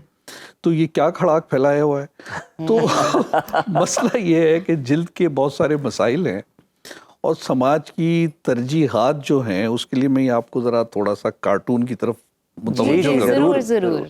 ये कार्टून भी नहीं है बल्कि तस्वीरों के जरिए तबकात Images की की आपकी नुमाइंदगी गुफ्तगू है। तो इतनी अच्छी है, इस साथ साथ जो आपने पिक्चर्स की सिलेक्शन की है उसकी दाद देनी भी बनती है बड़ी यहाँ पे। परफेक्ट Thank you है। very much। देखिए ये कुर्सी है चेयरमैन साहब की, ये है जनाब डायरेक्टर साहब की, बिल्कुल ठीक है। ये एक ऑफिसर की है। देखिए फर्क, देखिए हर एक में कितना फर्क हो रहा है कि उसके जी। हत्ते नहीं है और इस बेचारे की तो किसी में पीछे arm पुश्त rest भी नहीं नहीं है है, और इसमें आर्म रेस्ट भी नहीं है, इसमें पुश्त भी नहीं है, और ये जो है ना टूटी फूटी जो मिली हुई है एक जूनियर बच्ची वर्ग को कुची, मिली ठीक, हुई है, ठीक। ठीक है। ये तबकाती भी है, दुनिया में किसी भी ऑर्गेनाइजेशन पे किया आया था, यूनिवर्सल ऑर्गेनाइजेशन के नाम से कार्टून। तो हमने ये देखा कि स्किन के मरीजों के लिए भी सरकार ने यही सहूलियात दे रखी। अच्छा, जी, ओहो वो देखिए कि उसका मैं आपको सबूत ऐसे दूंगा जी, कि आप देखें हार्ट के लिए तकरीबन हर शहर में कोई ना कोई एक इदारा है, बिल्कुल हर है। शहर में, ठीक है। अच्छा, किडनीज के लिए भी यूरोलॉजी के, नेफ्रोलॉजी के वो सारे जो है ना डायलिसिस यूनिट्स होते हैं। आंखों के लिए हर जगह आपने LRBT और में, मजीद भी बन अस्पताल रहे में, हैं इन्हीं हर शोबों जगह में, बन हाँ रहे हैं ना। अच्छा, दिमाग के लिए भी आपने गिद्दू बंदर, इतना पुराना बचपन से सुनते आते हैं, गिद्दू बंदर हैदराबाद में है, और दांतों वालों ने तो अपना कॉलेज ही अलग बना दिया पूरा, डेंटल कॉलेज ही अलग बन गया है। शोभा ही अलग। ठीक है। अच्छा, फिर ये इवन रेडियोलॉजी के लिए बड़े अच्छे अच्छे इंस्टीट्यूट्स डायग्नोस्टिक बने हुए हैं, लेकिन जो आपका सबसे बड़ा उज़्व है, बॉडी ये का सबसे बड़ा ऑर्गन इंटरेस्टिंग है कि सबसे बड़ा जो है हाँ, उसके अब आप जुन के हैरान होंगे कि मैं आपको जो बात बता रहा हूँ, पूरे पाकिस्तान में कोई इंस्टीट्यूट बराए अमराज जिल्द नहीं है सिवाय सिर्फ एक, जो कि कराची में, ओहो हो, और वो भी मैं आपको 20 साल पहले वहाँ था तो वहाँ पे भी सहूलियात इतनी थी कि वो पार्ट 2 के लिए रिकॉग्नाइज नहीं था उस वक्त ट्रेनिंग के, ये वो तो लोग बड़ा हमारे पास हैरान पहले होने से डॉक्टर लगा। साहब, आपने इतना इम्पोर्टेंट मसले की तरफ ये इंडिकेशन की है कि लोगों को अवेयरनेस है स्किन की, ये स्किन को आपने संभालना है, प्रोटेक्ट करना है, इसकी ज़रूरत है, इसका भी ख्याल करना है, क्योंकि ये बॉडी का सबसे बड़ा ऑर्गन है। जी। लेकिन फिर भी हुकूमत की जानिब से यहाँ पर केयरलेसनेस हम देख सकते हैं। सिर्फ एक, और वो भी कराची में, वो भी मतलब अभी भी यही सूरत हाल है। अब जो मुझे 20 नहीं साल पता- पहले आप बयान जी, कर जी। रहे हैं। अच्छा, अब मकसद ये है कि देखे एजुटेनमेंट का जो लफ्ज़ हमने स्किन के मरीजों से या स्किन की तकलीफ से दूसरों को क्या दिलचस्पी। डॉक्टर साहब, इस पर आने से पहले मैं ये जानना चाहूंगा कि क्या वजह है अरबाब इख्तियार ने इसकी तरफ इतनी तवज्जो नहीं दी, क्या वो इसकी अहमियत नहीं समझते, क्या वजह? ये तो मेरा ख्याल है अरबाब इख्तियार से ही पूछना है हमें वो उन्होंने क्यों वो नहीं वही समझा। लेकिन आपको थोड़ा सा अंदाजा होगा ना उनकी बेहिसी का। हम उनके कानों पे जूं रिगवाने की कोशिश कर रहे हैं, दस्तक दे रहे हैं, शायद दरवाजा खुल जाए, किसी का खुल जाए, ठीक है ना। तो अमराज जिल्द के इंस्टीट्यूट की जो है वहाँ पे ज़रूरत इसलिए कि ना तो तशखीस सही हो रही है, हम देखेंगे, ना इलाज ठीक हो सकता है। जब तशखीस ही ठीक नहीं है, आप देख के आइंदा प्रोग्राम में हैरान होंगे कि सूरत हाल क्या है। अच्छा, अब देखिए, कहीं पे आप किसी भी अस्पताल में चले जाएं जी, तो सबसे पहले अमराज जो होते हैं वो मेडिसिन के होते हैं, फिर सर्जरी के, और फिर ये स्किन के होते हैं, और ये यानी दूसरे third नंबर अस्पताल पे। में। जी हाँ, लेकिन वो आप किसी भी अस्पताल में, जो सरकारी अस्पताल में जाएं, तो कोने खदरे में एक स्किन डिपार्टमेंट होगा जिसमें बहुत कम सहूलियात होती हैं। तो उस पर हम बाद में बात करेंगे। मकसद किसी की दिल आज़ारी नहीं करना हमने, बिल्कुल। मकसद हमारा है कि एक तवज्जो दिलाई जाए कि अमराज जिल्द बहुत कॉमन है, तीसरे नंबर पे हैं, और इनके लिए जो सरकार ने जो सहूलियात मख्तस की हुई हैं वो कम हैं, जो कि नाकाफी ना होने के बराबर है एज कम्पेयर टू दूसरी। दिलचस्प बात यह है कि हमारे मुल्क में जो दूसरे ममालिक हैं वहाँ पे स्किन के जो डॉक्टर्स होते हैं उनको सबसे ज़्यादा नंबर हासिल करके वो सबसे यानी टॉप मेरिट पे जाते हैं, वो जो स्किन में जाते हैं। क्योंकि देखिए उनके लिए ये होता है कि आसान ज़िंदगी वो समझते हैं, बाकियों में कॉन कॉल और ये वो चक्कर होते हैं। तो लेकिन यहाँ पे हमारी जो सहूलियात है वो बहुत कम है, और प्राइवेट सेक्टर में हैं, फिर वो ज़ाहिर है लोगों की जेब पर बोझ पड़ता है। बिल्कुल जी, ऐसा ही है, बहुत बिल्कुल तो उस हवाले से इस प्रोग्राम को हम इंशाल्लाह जारी रखेंगे। इंशाल्लाह। आप लोगों ने जो सवाल करने हैं वो जब पूछना है इस बारे हम में साथ-साथ पूछते रहेंगे और इंशाल्लाह ये सिलसिला चलता रहेगा इंशाल्लाह। और हम मिल बैठ के कोशिश करेंगे कि लोगों के दिलों पे दस्तक दें ताकि मरीजों की वो स्किन के मरीजों का ख्याल, और आपकी जो ब्रिगेडियर साहब आपकी जो बात है वो भी उनके दिल में उतर जाए।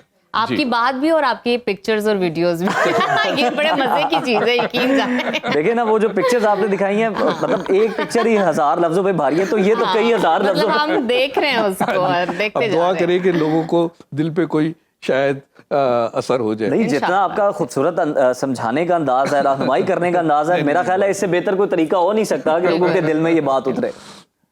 अच्छा ब्रिगेडियर साहब, एक सवाल आपसे ये कि सबसे पहले तो हम ये बात कर लेते हैं कि मिसकंसेप्शंस बहुत ज्यादा हैं स्किन को लेके, हर कोई मुख्तलिफ टोटके कर रहा है, कुछ कर रहा है। कौन कौन सी मिसकंसेप्शंस जो हैं वो आपको लगता है टॉप पर? बहुत सारी मिसकंसेप्शंस हैं, कोई एक है लेकिन कोई अच्छा, एक उसमें तो से टॉप पे सबसे आपने ज्यादा देखी जो होगी। टॉप पर है, मैं फॉर एग्जांपल आपको ये बताऊं कि हर शख्स को गोरा होने का शौक है। जो अल्लाह ने रंग बनाया है उसी पे आप इक्तिफा करें, उसको अच्छा करें, तो एक तो सबसे बड़ा यही मसला है, खूबसूरती का मेयार गोरापन। जी। और फिर ये कि जो डर्मेटोलॉजिस्ट हैं उसको शायद लोगों ने कॉस्मेटोलॉजिस्ट समझ लिया। हाँ, ये भी ये डिफरेंस है दोनों में। मतलब जैसे जैसे मॉडिफाई हो गया। जैसे ही कोई एंकर वो फौरन ये समझता है कि जी ये तो हमें कुछ खूबसूरत करने आए शायद, कोई ट्रीटमेंट्स भी कर दें शायद लगे आप। तो ये मिसकॉन्सेप्शंस हैं और भी बहुत सारे हैं, लेकिन हम इंशाल्लाह एक एक करके। और दूसरा हम ये भी चाहेंगे कि कोई भी जिनके कोई सवाल हैं वो आपको ईमेल करें, हमें ईमेल करें और हम डायरेक्ट भी उनके सवालों के जवाब दे सके, तो इंशाल्लाह ये प्रोग्राम हम जारी रखेंगे। बिल्कुल, हमारा ये जो खास तौर पर जो प्रोग्राम है, सेगमेंट है ही लोगों के लिए, तो जो उनके मसाइल हैं हम उन पर बात करेंगे। तो नाज़रीन, आज की हमारी गुफ्तगू का खुलासा ये है कि जल्दी इमराज में मुब्तला अफराद आज भी ज़रूरी सहूलियात से महरूम है और मुल्क के हर शहर में स्किन केयर इंस्टीट्यूट बनाने की ज़रूरत है। इस खुसूसी सेगमेंट को हम मुस्तकबिल में भी जारी रखेंगे और हर हफ्ते डॉक्टर साहब के तजुर्बे और इल्म से इस्तेफादा करने की कोशिश करेंगे। लेकिन उससे पहले हम डॉक्टर साहब का शुक्रिया अदा कर दें। बहुत शुक्रिया आपका। बहुत शुक्रिया और आपका। इंशाल्लाह मजीद आपसे गुफ्तगू जारी रहेगी। और अगर नाजरीन आप भी अपनी स्किन के हवाले से कोई सवाल करना चाहते हैं, कोई मशवरे पे डिस्कशन करना चाहते हैं, तो स्क्रीन पर दिए गए नंबर्स और ईमेल के जरिए आप हमसे रब्ता कर सकते हैं। इसके अलावा स्क्रीन पर चलने वाले QR कोड को स्कैन करके भी आप हमसे जुड़ सकते हैं। Welcome back to Suno Pakistan. Programme में आगे बढ़ते हैं और बात करते हैं मौजूदा सियासी सूरत हाल की। तो बानी PTI की रिहाई से मुतालिक पाकिस्तान ने अमेरिका को 2 टोक पैगाम दे दिया है। अमेरिकी कांग्रेस अरकान के ख़त के जवाब में पाकिस्तानी पार्लियामेंट का सख्त रद्द-ए-अमल सामने आ गया है और 160 अरकान पार्लियामेंट ने वज़ीर आज़म शहबाज शरीफ को जवाबी ख़त लिख दिया है। अरकान पार्लियामेंट ने अमरीकी कांग्रेस अरकान के ख़त पर तशवीश का इजहार किया अपने ख़त में और 2 टोक अल्फाज में ये वाज़ेह कर दिया अमरीका पर कि अमरीकी वान नुमाइंदगान का जो ख़त है ये पाकिस्तान के अंदरूनी मामलात में मुदाखलत है और किसी भी मुल्क के अरकान को पाकिस्तान के अंदरूनी मामलात में मुदाखलत का हक बिल्कुल हासिल नहीं है। कांग्रेस अरकान का ख़त एक मखसूस सियासी जमात के बयानिए को तक़वियत देता है। दूसरी जानिब बानी PTI की रिहाई के लिए तहरीक इंसाफ की नई हिकमत अमली की खबरें सामने आ रही है। खैबर पख्तूनख्वा से कारकुनों को इस्लामाबाद में लाकर धरना देने की अफवाहें भी गर्दिश में हैं। ऐसे में हम देख रहे हैं कि खैबर पख्तूनख्वा के वज़ीर आला अली अमीन गंडापुर मुसलसल धमकियां दे रहे हैं। पहले वो धमकाते आए हैं और अब भी वो धमकियां दे रहे हैं, बास नहीं आ रहे। कहा है कि गुज़श्ता रोज़ भी उन्होंने अपने जारहाना खिताब में ये वाज़ेह किया कि अब फैसला कुन जंग का वक्त करीब है और इस बार जब हम निकलेंगे तो घरों में बताकर निकलेंगे कि अगर हम वापस ना आए तो हमारे जनाजे पढ़ लें, क्योंकि इस बार फैसला कुन मार्के के लिए निकलेंगे। तो बड़ा सख्त उन्होंने बयान दिया। इसी तमाम तर सूरत हाल पर बात कर लेते हैं। हमारे साथ मौजूद हैं सीनियर तज्जियाकार सजाद मीर साहब। सजाद मीर साहब, बहुत शुक्रिया सुनो पाकिस्तान को वक्त देने के लिए। सर, ये किस तरह की जुबान इस्तेमाल की जा रही है, धमकाया जा रहा है, धमकियों का सिलसिला रुक नहीं रहा, क्या तहरीक इंसाफ एहतजाज या इस तरह के धरने देकर बानी PTI को रिहा करा सकती है? ये रियासत को सोचना चाहिए और गौर करना चाहिए कि उन्होंने जो एक लाहे अमल इख्तियार किया हुआ, तरीकाकार इख्तियार किया हुआ है 9 मई के बाद, खास तौर पर बजाय इसके कि कार्रवाई करते हो लोगों के खिलाफ जिन्होंने 9 मई के वाक़यात किए थे, ये बिल्कुल एक नरम रवैया इख्तियार किए हुए हैं और बर्दाश्त किए जा रहे हैं अली अमीन गंडापुर को भी और इसकी तमाम बातों को भी और तमाम दूसरे लोगों को भी। ये जितने देर बर्दाश्त करते रहे हैं उसका नतीजा ये निकला है कि वो और मुंह फट होते जा रहे हैं और उन्होंने अपनी सरगर्मियां और बढ़ा दी। आलमी इदारों से वो रब्ता करते हैं कि पाकिस्तान को पैसे न दो, IMF को कहते हैं, और आलमी इदारों के पास जाकर वो उन दूसरे मुल्कों के कहते हैं, उनके नुमाइंदों को लॉबिंग करते हैं और उनको कहते हैं कि वो किसी न किसी तरह आपको हमारे बंदे को रहा करें। और भाई आप वो उनका बंदा कहता है, ऐलान करता है कि उनका जस्टिस सिस्टम है, उसके तहत मुकदमा कराया जाएगा। हम देखते रह जाते हैं, कुछ करते नहीं है। जब तक आपकी स्टेट सख्त एक्शन नहीं लेती, सख्त एक्शन का मतलब ये नहीं है कि कुछ इकदाम करना, बल्कि साफ लफ्जों में ये नहीं कहती कि हमारा कानून ही अमल करेगा और उस कानून के तहत ही हम कुछ करेंगे, तब तक ये मामला सही तौर पर आगे नहीं बढ़ सकता। वो हम कर नहीं रहे और नताइज भुगत रहे हैं। हम खुद उसे हीरो बना रहे हैं, खामखा हीरो बना रहे हैं। मुकदमा चलाना है आपने, अगर सचमुच सही दुरुस्त मुकदमात हैं, मुकदमा चलाइए, तरीके से चलाइएगा और करने दीजिए। अगर आपको जुडिशियल सिस्टम नहीं चल रहा, जुडिशियल सिस्टम को देखिए क्या करता है, क्या नहीं करता, कैसे चल रहा है। सजाद साहब वो किसी जंग की भी बात कर रहे हैं, वो कह रहे हैं कि अब जंग का वक्त करीब है। ये किस जंग की वो बात कर रहे हैं और करना किससे चाहते हैं? अगर मुल्क के अंदर कोई सूबा जंग की बात करता है और आप बर्दाश्त करते हैं, तो अब क्या क्या चाहते हैं? मुल्क तोड़ना चाहते हैं, मुल्क को केयर्स का शिकार करना चाहते हैं, तमाशा लगाना चाहते हैं।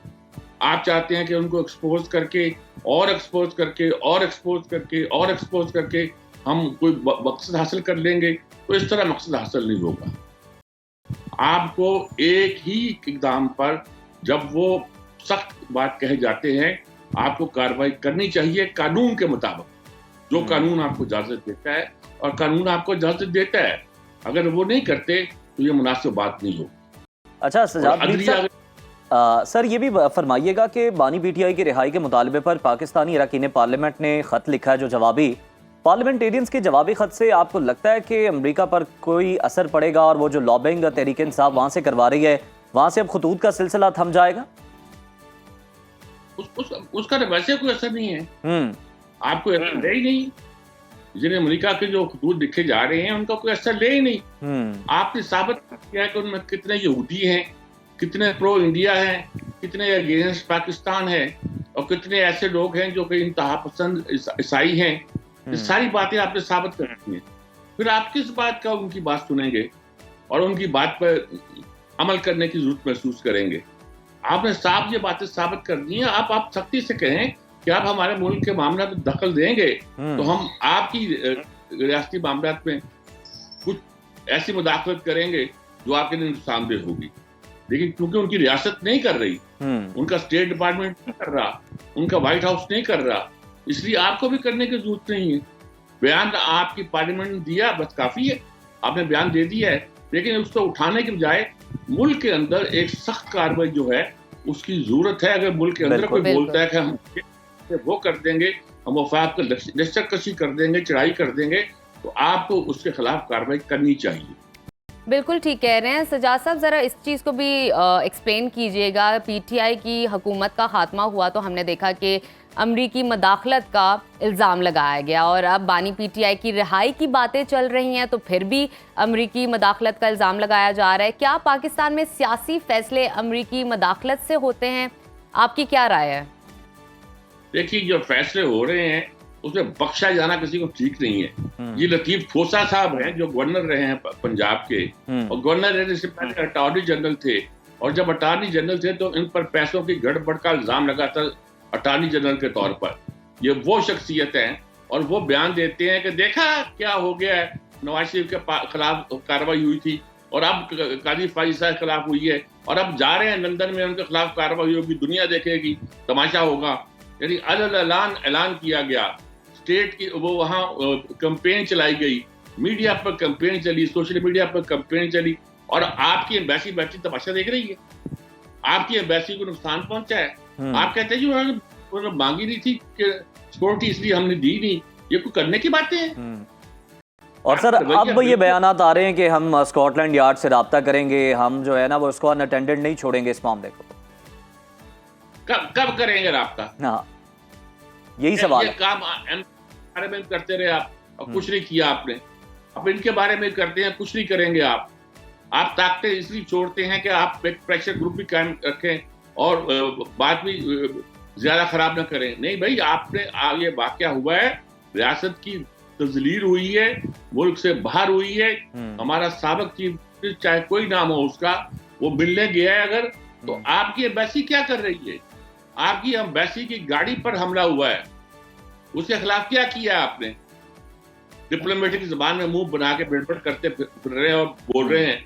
ये डिप्लोमेसी का अक्सा ने कभी नहीं दिखाई थी, और क्यों दिखाई जा रही है? बिल्कुल इस पे कोई कार्रवाई करनी चाहिए और बिल्कुल इसको ऐसे ही नहीं छोड़ना चाहिए इस मामले को। सर ये भी फरमा दीजिएगा कि एक तरफ हम देख रहे हैं कि माशी बहाली और गैर मुल्की सरमायाकारी के फरोग का मिशन चल रहा है, और दूसरी जानिब IMF का चैलेंज अभी भी बरकरार है, क्योंकि हुकूमत पहली तिमाही में 3 टारगेट हासिल करने में अब तक तो नाकाम दिखाई देती है। क्या दोस्त मुल्कों की मदद हमें IMF से बचा पाएगी? नहीं जनाब, IMF से जो आपको मदद मिलनी है वो मिल रही है और मिल जाएगी। सऊदी अरब से भी आपको मिल रही है और दूसरे मुल्कों से मिलेगी। आपको मुश्किल वक्त यकीनन है, लेकिन ऐसा ऐसा वक्त मुश्किल से निकलते जा रहे हैं और निकले जाएंगे। और ये मुश्किल से निकलना मुस्लिम लीग नून की हुकूमत का निकलना नहीं है, किसी पीपल्स पार्टी का निकलना नहीं है, लेकिन रियासत पाकिस्तान का निकलना है। और जो लोग रियासत पाकिस्तान को सूरत से निकलने से मदद कर रहे हैं वो पाकिस्तान के दोस्त हैं, और जो इसकी मुखालफत कर रहे हैं वो पाकिस्तान के दुश्मन है। साफ लफ्ज़ों में आपको ये बात कह देनी चाहिए। बिल्कुल ठीक है, बिल्कुल ठीक आपने फरमाया सजाद मीर साहब कि जो लोग इसमें रोड़े अटका रहे हैं कि पाकिस्तान को IMF से मदद ना मिले, बिल्कुल वो मुल्क दुश्मनी कर रहे हैं, और सियासी जमातों से निकलकर उनको पीछे छोड़कर मुल्क के लिए सोचना चाहिए, मुल्क के वसी तर मफाद को देखना चाहिए। बहुत शुक्रिया सजाद मीर साहब हमारे साथ मौजूद दे रहे थे। नाज़रीन यहाँ पर वक्त हो गया एक ब्रेक का, ब्रेक के बाद हासिल होते हैं। Welcome back to Suno Pakistan. Programme में आगे बढ़ते हैं और बात करते हैं बच्चों की। तो बच्चे किसी भी माशरे का मुस्तकबिल होते हैं, इन्हें खसूसी तवज्जो की ज़रूरत होती है, इन्हें बेहतर जिस्मानी और जहनी नशोनुमा की भी ज़रूरत होती है ताकि एक कारआमद माशरा तश्कील दिया जा सके। मगर इसके बरक्स हम देखते हैं कि तालीमी इदारों, ख़ास तौर पर स्कूल्स में अमूमी तौर पर यह देखने को मिलता है कि अगर किसी बच्चे का कद लंबा है, छोटा है, अगर कोई मोटा है या पतला है, या किसी के पास पैसे नहीं है और यहाँ कोई टिफिन कुछ और ले आया, तो किसी ने अच्छे तरीके से कपड़े नहीं पहने, तो हम देखते हैं कि ना सिर्फ उनके क्लास फेलोज बल्कि असातिज़ा की जानिब से भी उनका मजाक उड़ाया जाता है, और ऐसे बच्चों के जज्बात या एहसासात का कोई भी ख्याल नहीं रखा जाता। उनको बिला वजह तंग भी किया जाता है, उनकी तज़हीक की जाती है, उन्हें ज़हनी अज़ियत देने के लिए मुख्तलिफ अलकाब से पुकारा जाता है। ऐसे रवैयों को हम इंग्लिश में बुलिंग भी कहते हैं। एक रिपोर्ट आपके साथ शेयर करते हैं, यूनिवर्सिटी ऑफ साउथ ऑस्ट्रेलिया की रिपोर्ट है। इनके मुताबिक 4 साल से 9 साल की उम्र तक के 4 में से 1 तालिबे इल्म रोज़ बुलिंग का शिकार होते हैं। बुलिंग बच्चों को किस तरह मुतासिर करती है, इसकी क्या अलामात होती है, किस तरह के बिहेवियर चेंजेस बच्चों में देखे जाते हैं जब वो बुली हो रहे होते हैं स्कूल, यूनिवर्सिटी या कॉलेजेस से। इसी पर गुफ्तगू करने के लिए इस वक्त हमारे साथ स्टूडियो में मौजूद है क्लिनिकल साइकोलॉजिस्ट मुआफिया मलिक, और साथ ही साथ माहिर तालीम भी हमारे साथ मौजूद है doctor Huma. Welcome to Suno Pakistan to both of you. Thank you so much. तो आपने कहाँ से शुरू करें? बिल्कुल, कहाँ से शुरू करें? सबसे पहले मेरे हाल में हम बात कर लेते हैं क्लिनिकल साइकोलॉजिस्ट से। आपसे मुआफिया बात करते हैं, मुझे बताइएगा कि जब बच्चे इस तरह की सिचुएशन से गुजर रहे होते हैं, हमने ये सिर्फ स्कूल्स की बात नहीं है, बड़े अफसोस से कहना पड़े यूनिवर्सिटीज़ में भी ऐसा होता है। फर्स्ट सेमेस्टर है, सबसे ज़्यादा बुलिंग वहाँ पर की जाती है और मैच्योर बुलिंग की जाती है, जो कि ऐसे जज्बात और एहसासात को टारगेट करते हैं स्टूडेंट्स के, क्या आप देख के हैरान हो जाते हो कि वो मैच्योर हो के भी उस चीज़ को याद रखते हैं कि हमारे साथ ऐसा हुआ। क्या उस टाइम पे असर पड़ता है बच्चे के दिमाग पर? अच्छा, इसमें सबसे इम्पोर्टेंट है, जैसे आपने कहा हम लोग बड़े सीरियस जोक्स कर रहे होते हैं, बिल्कुल अच्छा वो इतना ज़्यादा इफेक्ट करते हैं कि समटाइम्स स्टूडेंट सुसाइड की तरफ चले जाते हैं। मतलब आप टारगेट ही उसके इमोशंस को करें, वो दूसरे शहर से आया, क्योंकि ज़्यादातर हमारे लाहौर में दूसरे शहर से ही स्टूडेंट्स आते हैं और उनका इतना एक्सपोजर नहीं होता, और जब वो यहाँ आते हैं और यहाँ पे उनके साथ जो मेच्योर आप कह लें एक्सक्यूजेज होते हैं, तो उसकी वजह से वो इतना ज़्यादा इफेक्ट करते हैं कि उन्हें लगता है कि शायद हमें वापस चले जाना चाहिए, हमें पढ़ना ही नहीं चाहिए, क्योंकि वो जो एक आपकी मेंटल हेल्थ पे इफेक्ट कर रहा होता है, आपके इमोशंस, आपकी थॉट्स, इवेंचुअली आपके बिहेवियर्स, मतलब वो इतना इफेक्ट हो रहे होते हैं कि आपके पर्सनल और प्रोफेशनल लेवल दोनों इफेक्ट हो रहे होते हैं। और आप अक्सर स्टूडेंट्स क्योंकि डिफरेंट शहरों के होते हैं, तो उनकी जो इंट्रोवर्ट पर्सनालिटी होती है उनका एक्सपोजर इतना नहीं होता। ऑनलाइन उनके बिहेवियर्स बहुत ज़बरदस्त होते हैं, वो काउंसलर्स भी होते हैं, लेकिन जब इन पर्सन बात की जाए उनके बिहेवियर्स बहुत ज़्यादा इंट्रोवर्ट होते हैं। तो जब उनके साथ इस तरह के एक्सक्यूजेज होते हैं तो दे वर लाइक दैट कि हमें शायद अपने आप को ही बिल्कुल लेट डाउन कर लेना चाहिए। तो उनमें से कुछ के इमोशंस इतने स्नब हो जाते हैं कि इवेंचुअली वो दोबारा किसी से बात करने के काबिल नहीं रहते, और उन्हें लगता है कि हमें दूसरों से ना बच के और डर के खौफ के साथ ही रहना चाहिए। और कुछ बच्चे हम फर्स्ट देखते हैं वो सेमेस्टर बेचारे में बिल्कुल ही गोशा नशीन हो जाते हैं। डॉक्टर हुमा, आपसे मैं जानना चाहूंगा, ये तो बात होगी ना बड़े बच्चों की, जो आउट ऑफ सिटी से पढ़ने के लिए आते हैं, जो खासतौर पर छोटे बच्चे हैं, ये बड़ा अफसोसनाक है। उनकी ज़हनी सेहत पर, उनकी नशो नुमा पर क्या असर पड़ता है, वो बता भी नहीं पाते वो बेचारे। और ये इतना ज़्यादा इसका इम्पैक्ट है स्कूल साइड की, अगर मैं बात करती हूँ छोटे बच्चों की, even till grade 12, if we start from nursery class, तो स्टेप बाय स्टेप बुलिंग का जो इम्पैक्ट है वो ज़्यादा स्ट्रॉन्ग से स्ट्रॉन्ग होता जाता है। और उसमें मुझे लगता है कि हमें बहुत ज़्यादा एक इम्पॉर्टेंट रोल पेरेंट्स साइड का, टीचर साइड का बहुत ज़्यादा इम्पॉर्टेंट है। बिकॉज जब बच्चा बुली होता है ना, तो वो एक फियर ऑफ, जिसे आप कहते हैं कि वो फेस नहीं कर पाता किसी को, कॉन्फिडेंस सबसे पहले उसको कॉन्फिडेंस नीचे चला जाता है। अच्छा, जब बच्चा बिल्कुल बात करना बंद कर दे, उसकी एकेडमिक्स एकदम से नीचे आ जाए, और आपको वो सोशल एक्टिविटीज़ में इन्वॉल्व नहीं होना चाह रहा ना, वो उसको बहुत सारे मूड स्विंग्स हो रहे हैं, बच्चा किसी से बात नहीं करना चाहता, फैमिली गैदरिंग्स में नहीं जाना चाहता, इसका मतलब है कि देयर इज समथिंग, उसका अनयूजुअल जो बिहेवियर है वो कहीं ना कहीं इस चीज़ को इम्पैक्ट उसका नज़र आएगा ही आएगा, उसकी सोशल एक्टिविटीज स्टॉप हो जाएंगी। तो ये चीज़ें बड़ी इंपॉर्टेंट हैं, जिसे आप जिसे कहते हैं ना कि जब एक क्लास में बच्चा बैठा है या घर में फैमिली में एक इतना अच्छा बच्चा है, इतना कॉन्फिडेंट बच्चा है, एकदम से उसका कॉन्फिडेंस लेवल बिल्कुल जीरो पे आ जाता है, तो देयर इज समथिंग। हम इसके हल की तरफ, इलाज की तरफ भी आएंगे कि किस तरह से बेहतर किया जा सकता है उस बच्चे की ज़हनी सेहत को।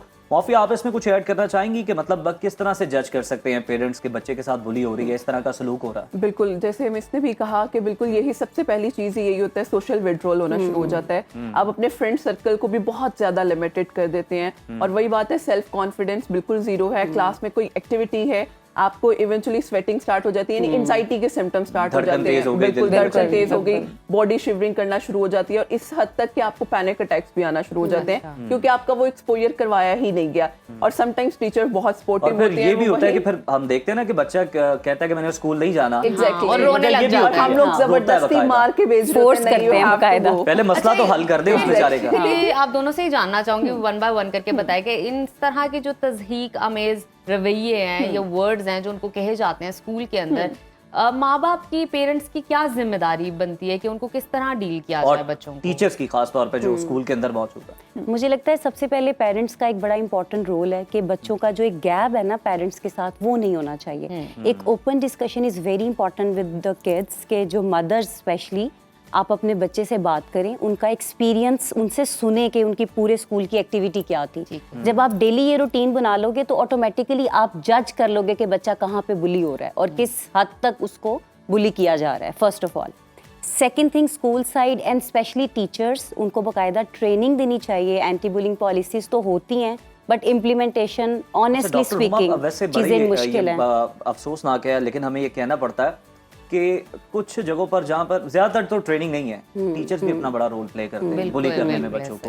इस तरह के अलकाबात और अलकाबात से बच्चों को इस तरह से पुकारते हैं। इसके अलावा उज़ैर, मुझे ऐसा लगता है वो अगर किसी स्टूडेंट के जोक पे हंसी देते हैं ना, दैट मींस वो उसको सपोर्ट कर रहे हैं। बच्चा यही समझता है कि टीचर ने बिल्कुल ऐसे ही है। स्पेशली जो टीचर्स हैं वो क्लास में, अगर एक बच्चा लो ग्रेड्स का है और अगर किसी दिन वो बहुत अच्छा गलती से परफॉर्म कर भी देता है, तो उसको यही सुनने को मिलता है कि हाउ कम, तो वो ऑटोमेटिकली बच्चा एकदम खौफ में आ जाता है कि अच्छा, this is not my side, I am not gonna work in this way, क्योंकि एवरीबॉडी इज शॉक्ड नाउ। सो इस तरह की जो चीजें हैं वो स्पेशली टीचर्स, क्योंकि एक फर्स्ट इंटरेक्शन स्कूल में टीचर्स का है, और जो स्पेशली छोटा बच्चा है उसको इंडिविजुअल अटेंशन ही चाहिए।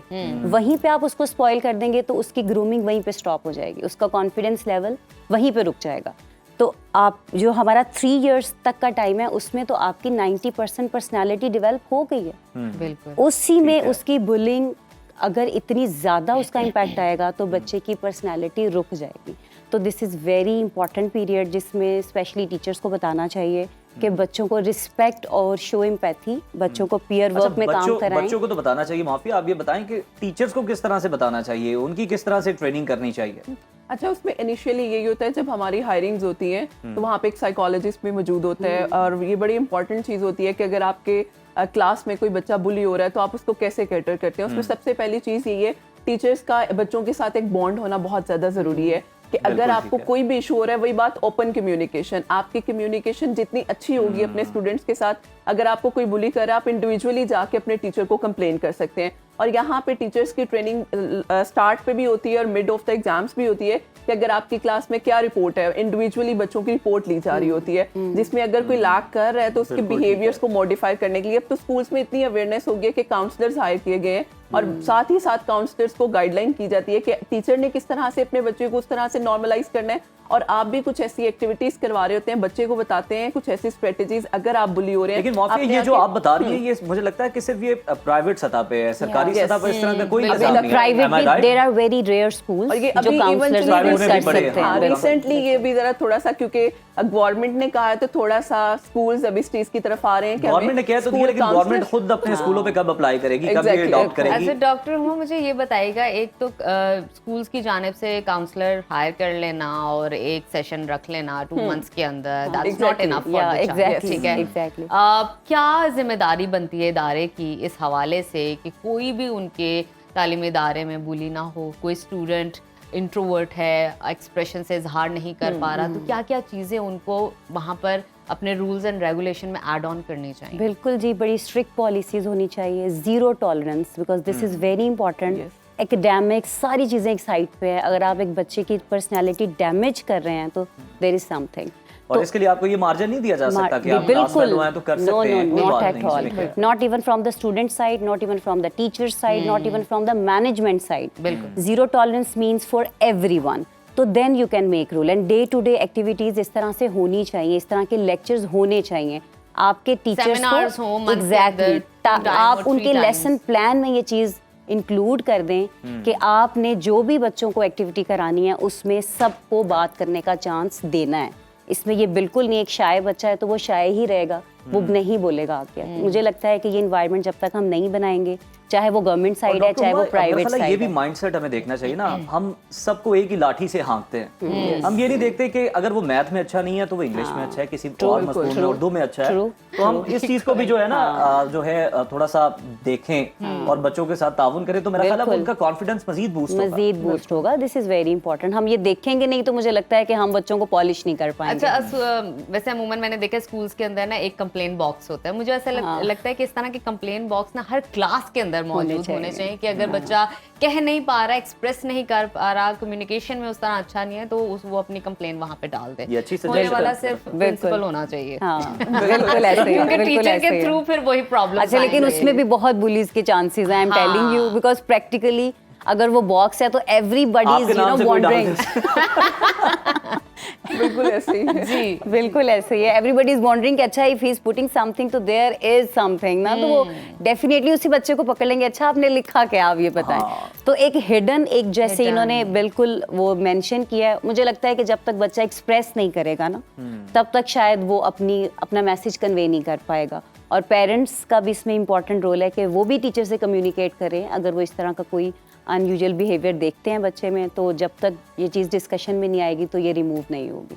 बिल्कुल ठीक, बिल्कुल ठीक। अच्छा, आपने एक्सप्रेस करने की बात की है, मुझे ये आप बताइएगा साइकोलॉजिकल पॉइंट ऑफ व्यू से, बिहेवियर के पॉइंट ऑफ व्यू से, ये किस तरह हम डेवलप कर सकते हैं एक बच्चे के अंदर, अगर वो बचपन से ही कम गो है, एक्सप्रेशन नहीं देता, इवन तो सिर्फ मुश्किल से बताता है कि उसको भूख लगी और वो जहाँ पे बैठा है और सारा दिन वो वहीं बैठा especially हुआ है। ये हमें नुक्ता बड़ा जरूरी है डिस्कस करना, बच्चे डिफरेंट एबिलिटीज के साथ भी आते हैं। बिल्कुल वेरी ट्रू। तो किस तरह काम किया जाए कि वो एक्सप्रेस कर सके, बात कर सके किसी भी लिहाज बिल्कुल। से। अच्छा, ये स्टार्ट होता है आपकी फैमिली से, मतलब बच्चा बिल्कुल उसकी फर्स्ट ट्रेनिंग उसका होम है, ठीक है, तो वहाँ पे जो आपकी फैमिली में एक आपस में कम्युनिकेशन होती है, अगर तो बच्चा 2 से 3 साल के आप उसको गैजेट्स दे रहे हैं तो वो फिर उसी तरह से बात करेगा, ठीक है। मतलब वो टॉयज, उसको टॉयज और इंटरेक्शन फिजिकल एक्टिविटीज की बजाय आपने सोशल मीडिया की तरफ भेज दिया है, तो बच्चे वही जो सोशल मीडिया पे कार्टून देख रहे होते हैं, सोशल मीडिया की बजाय सोशलाइज करवाएं। एग्जैक्टली, मेरा ख्याल है ये आज का सबसे अच्छा और ये मैसेज है। फैमिली की ट्रेनिंग सबसे ज्यादा इंपॉर्टेंट है, क्योंकि माँ बाप जब तक अपने बच्चे के साथ इंटरेक्शन नहीं करेंगे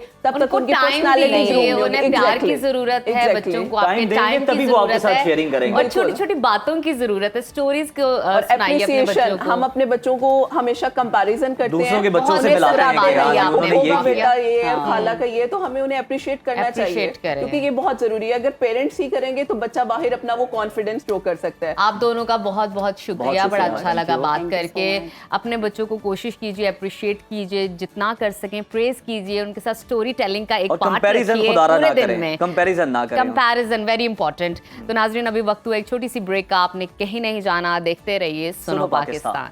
welcome back to Suno Pakistan. नाजरीन, अभी आपके साथ बहुत ही इंटरेस्टिंग स्टोरी शेयर करने वाले हैं, लेकिन उससे पहले उज़ैर आपसे सवाल है कि आपने कभी हवाई जहाज सड़कों पे चलते देखा है? अच्छा, मैंने वैसे खुद तो नहीं एक्सपीरियंस किया, लेकिन वीडियोस में मैंने जरूर देखा है कि कहीं ना कहीं ये हो रहा है।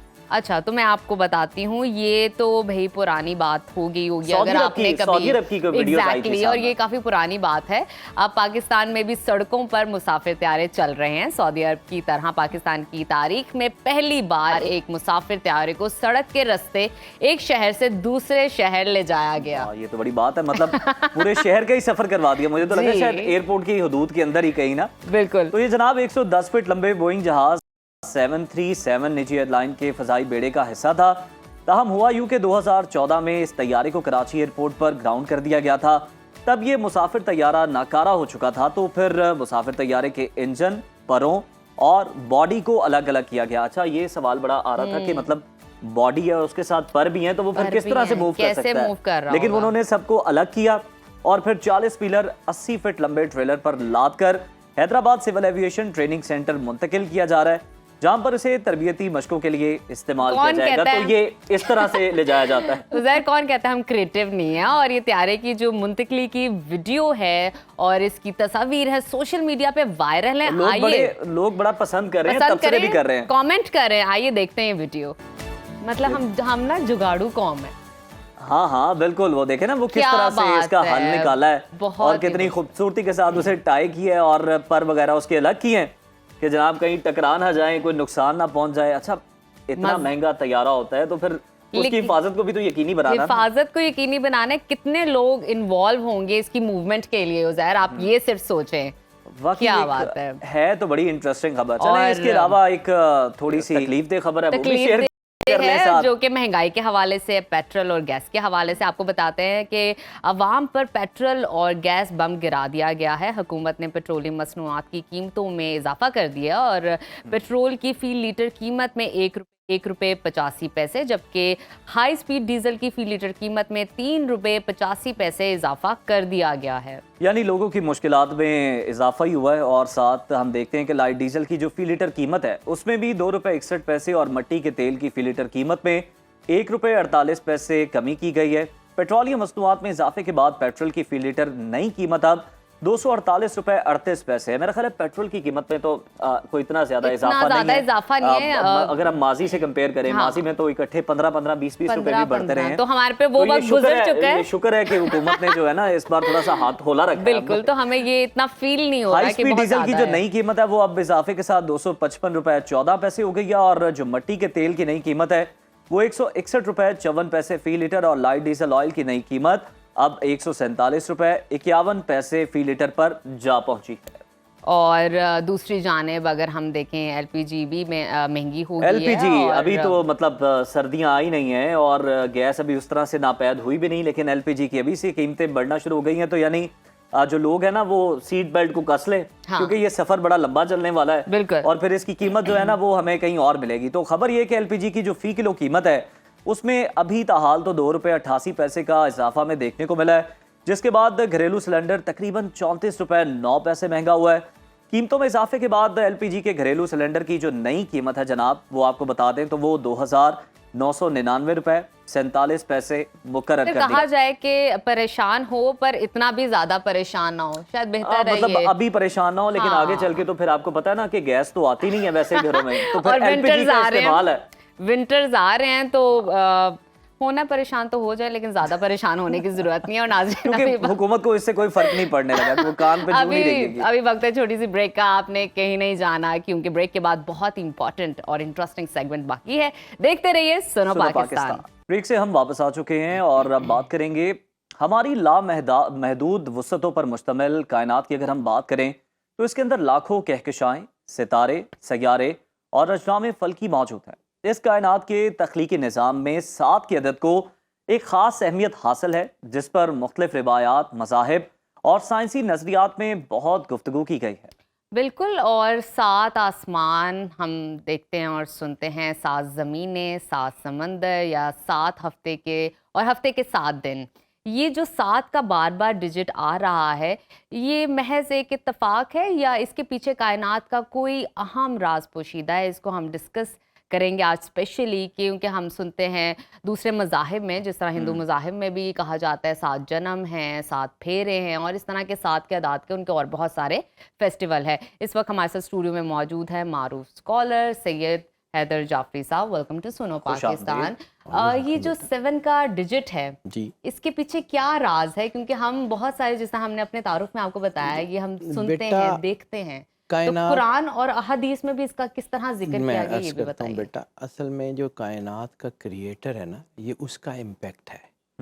और जब हम ये देखते हैं कि पूरी दुनिया में बहुत सारी सिविलाइजेशंस हैं, कुछ बनी, कुछ ख़त्म हो गई, कुछ चल रही हैं, लेकिन 2 चीज़ें पूरी दुनिया में, पूरी कायनात में कोई सिविलाइजेशन हो उसमें सेम है जी। Phonetics are the same. यानी आप पूरी दुनिया, गिनती तो बाद की बात कर रहा हूँ, गिनती की नहीं, फोनेटिक्स ABCD, आ अलिफ बे, पूरी दुनिया में जितनी लैंग्वेजेस हैं, जितनी ग्रामर्स हैं, उन सब के फोनेटिक्स सेम है। कम ज़्यादा हो सकते हैं, आगे पीछे हो सकते हैं, लेकिन होंगे same. It means there is one God who created this universe. इसी तरह इस पूरी कायनात का एक सिस्टम एक ख़ास तरीके से चलता है। जैसे अल्लाह कहता है कि हमने दुनिया को 6 दिनों में तख्लीक किया, लेकिन फिर ये 7 की अहमियत क्यों? फिर 6 की होनी चाहिए थी असूली तौर पर। 6 दिनों में तख्लीक किया किसके लिए? इंसान के लिए। अब इंसान को अगर आप इसकी सिंटेक्स देखें, मैं सिर्फ कोई नंबरोलॉजी का आदमी हूँ तो मैं 2 दूनी 4 में जानता हूँ। अल्लाह के अदद 12, सरवर अंबिया सल्लल्लाहु अलैहि वसल्लम के 11, मिक्स करें 23, 2 + 3 = 5। इंसान के अंदर रूह अल्लाह की, फनफ़ख्तु फ़ीही रूही, जिस्म सरवर अंबिया सल्लल्लाहु अलैहि वसल्लम की शबाह अतहद पे, यानी इंसान के अंदर जो मेजर अदद होगा वो 5 होगा। 5 के साथ जब तौहीद एंटर होगी तो वो 6 हो जाएगा, यानी पूरी दुनिया में हैपनिंग्स का नंबर। अब 6 जो है, इसकी जब एग्जीक्यूशन में उस तौहीद को एंटर करेंगे तो वो 7 हो जाएगा। सबा बतून कुरान पाक के, हजरे अस्वद से लेके पूरे तवाफ तक 7 चक्कर, सही 7 चक्कर। इसके अलावा इंसान की, जैसे मैंने रूहों की बात की थी, कलब, रूह, सिर्री, खफ़ी, अखफ़ा, अन्ना, नफ्स, ये 7 रूहें। खुलद, दारुल सलाम, दारुल करार, अदन, नईम, मावा, फिरदौस, ये 7 जन्नतें, 7 जहान, every single thing with in the 7। अब 7 जो है, इसका असर क्या होता है, असल चीज़ क्या है कि ये 7 जो है, इसका इम्पेक्ट क्या है? जब भी आपने क्रिएटिविटी में जाना है, जब भी आपने कहीं तख्लीक देखनी है, तो वो 7 के नंबर से मिलेगी। It's the natures law. ये किसी इंसान का बनाया हुआ कानून नहीं है, ये किसी ग्रामर का बनाया हुआ कानून नहीं है। यानी आप ज़मीन पे भी देखें तो 7 बरे आज़म है, ठीक है, किसी ने काट के अलहदा नहीं किए। 7 समुद्रों की बात होती है, एक एक चीज़ 7 में है, पूरी कायनात, ठीक है। अब आप इसको अगर देखें तो इसका मतलब ये है कि जहाँ जहाँ अल्लाह इंसान से बात कर रहा होगा, जहाँ जहाँ connectivity from the humanity to the divine होगी, वहाँ 7 ज़रूर होगा। दिस इज़ द कोर जो है वो रूल ऑफ नेचर। अब एक बात यहाँ आती है कि साइंस की डायमेंशन क्या है और इस्लाम की या दूसरे मज़ाहिब की डायमेंशन क्या है। तो बेटा साइंस के साथ ये है कि साइंस अपने असूल मनवाते सैकड़ों साल ले जाती है। यानी आज भी थ्योरी ऑफ रिलेटिविटी के इतने मजबूत सबूत होने के बावजूद उसके ऊपर डिबेट चल रही है। आज भी दुनिया के बेहतरीन नज़रियात यानी डार्विन की थ्योरीज के होते हुए भी उसके ऊपर भी बहस चल रही है। कुछ ये मानते हैं, कुछ वो मानते हैं। लेकिन एक वो जो किताब जिसके बारे में अल्लाह जो है वो कहता है कि ला रैब फी किताब, तो कुरान पाक भी 7 मंजिलें हैं ना। बिल्कुल बिल्कुल ठीक है। रसालत माब ने कहा कि इसका तर्जमा सबा बतून में 7 बतन इनका कुरान पाक है।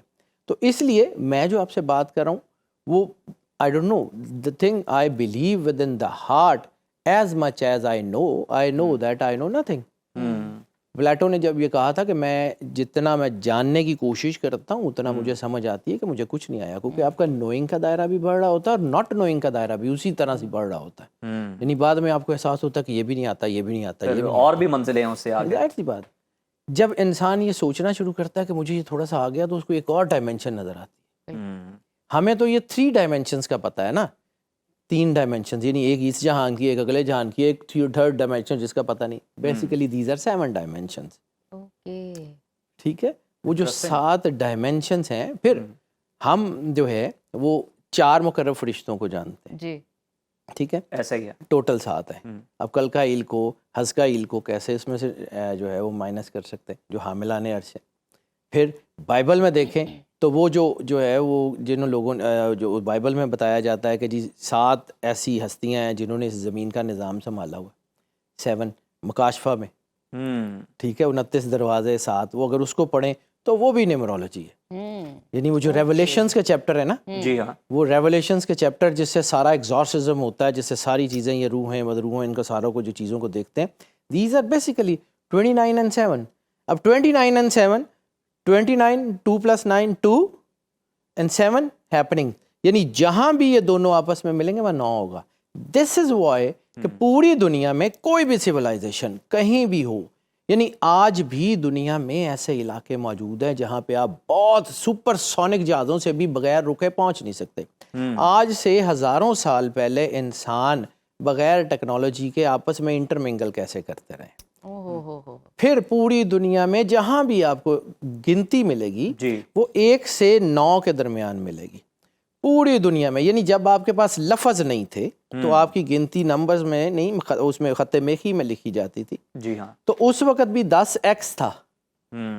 ठीक है, वो भी मतलब अब 1 से लेके 9 तक ये कायनात है।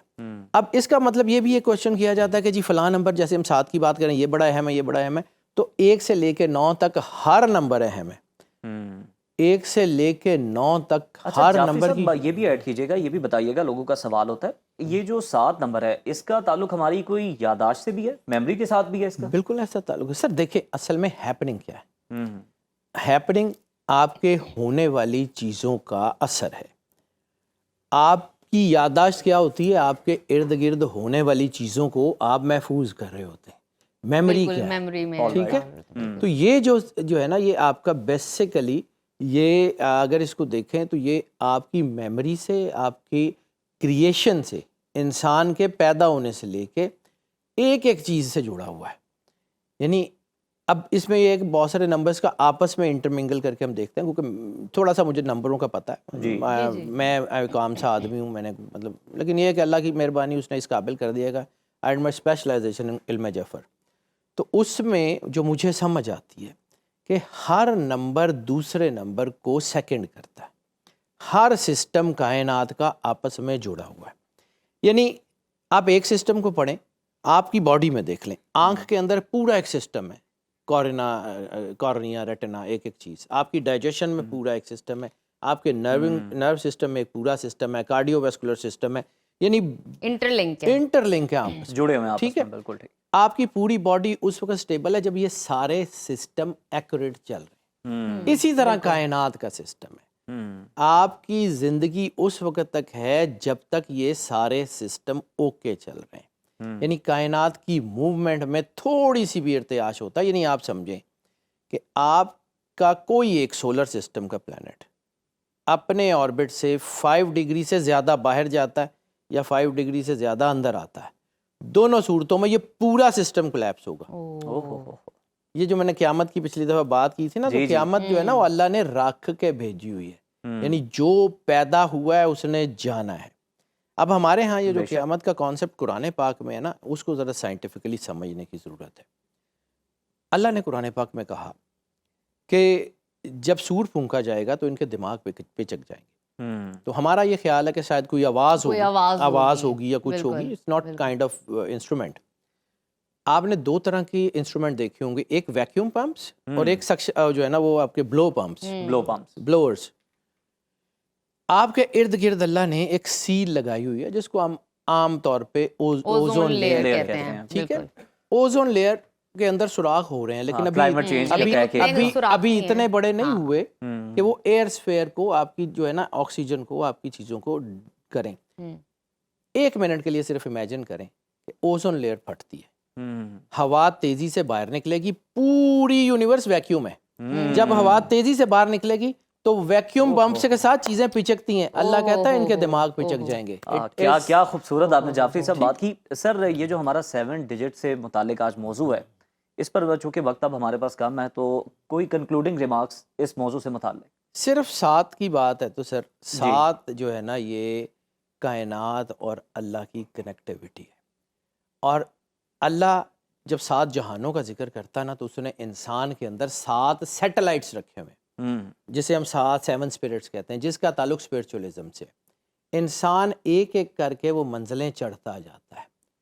फिर कलब, रूह, सिर्री, खफी, अखफा, अन्ना, नफ्स। यानी अगर आपने अल्लाह से भी मिलना है ना, तो आप तब भी 7 से बाहर नहीं जा सकते। अगर आपने अल्लाह के साथ जाके कोई बात भी करनी है ना, आप तब भी 7 से बाहर नहीं जा सकते। This is the rule of universe. Very important digit कायनात के लिए, साइंटिफिकली और इस्लामिक पॉइंट ऑफ व्यू से। बिल्कुल ठीक, बहुत शुक्रिया आपका। नाज़रीन, ये था हमारा आज का प्रोग्राम। उम्मीद आपको पसंद आया होगा। अगले हफ्ते दोबारा आपसे मुलाकात होगी। अपना और अपने घर वालों का बहुत सारा ख्याल रखिए। मुझे और उज़ैर को इजाजत दीजिए। अल्लाह हाफिज।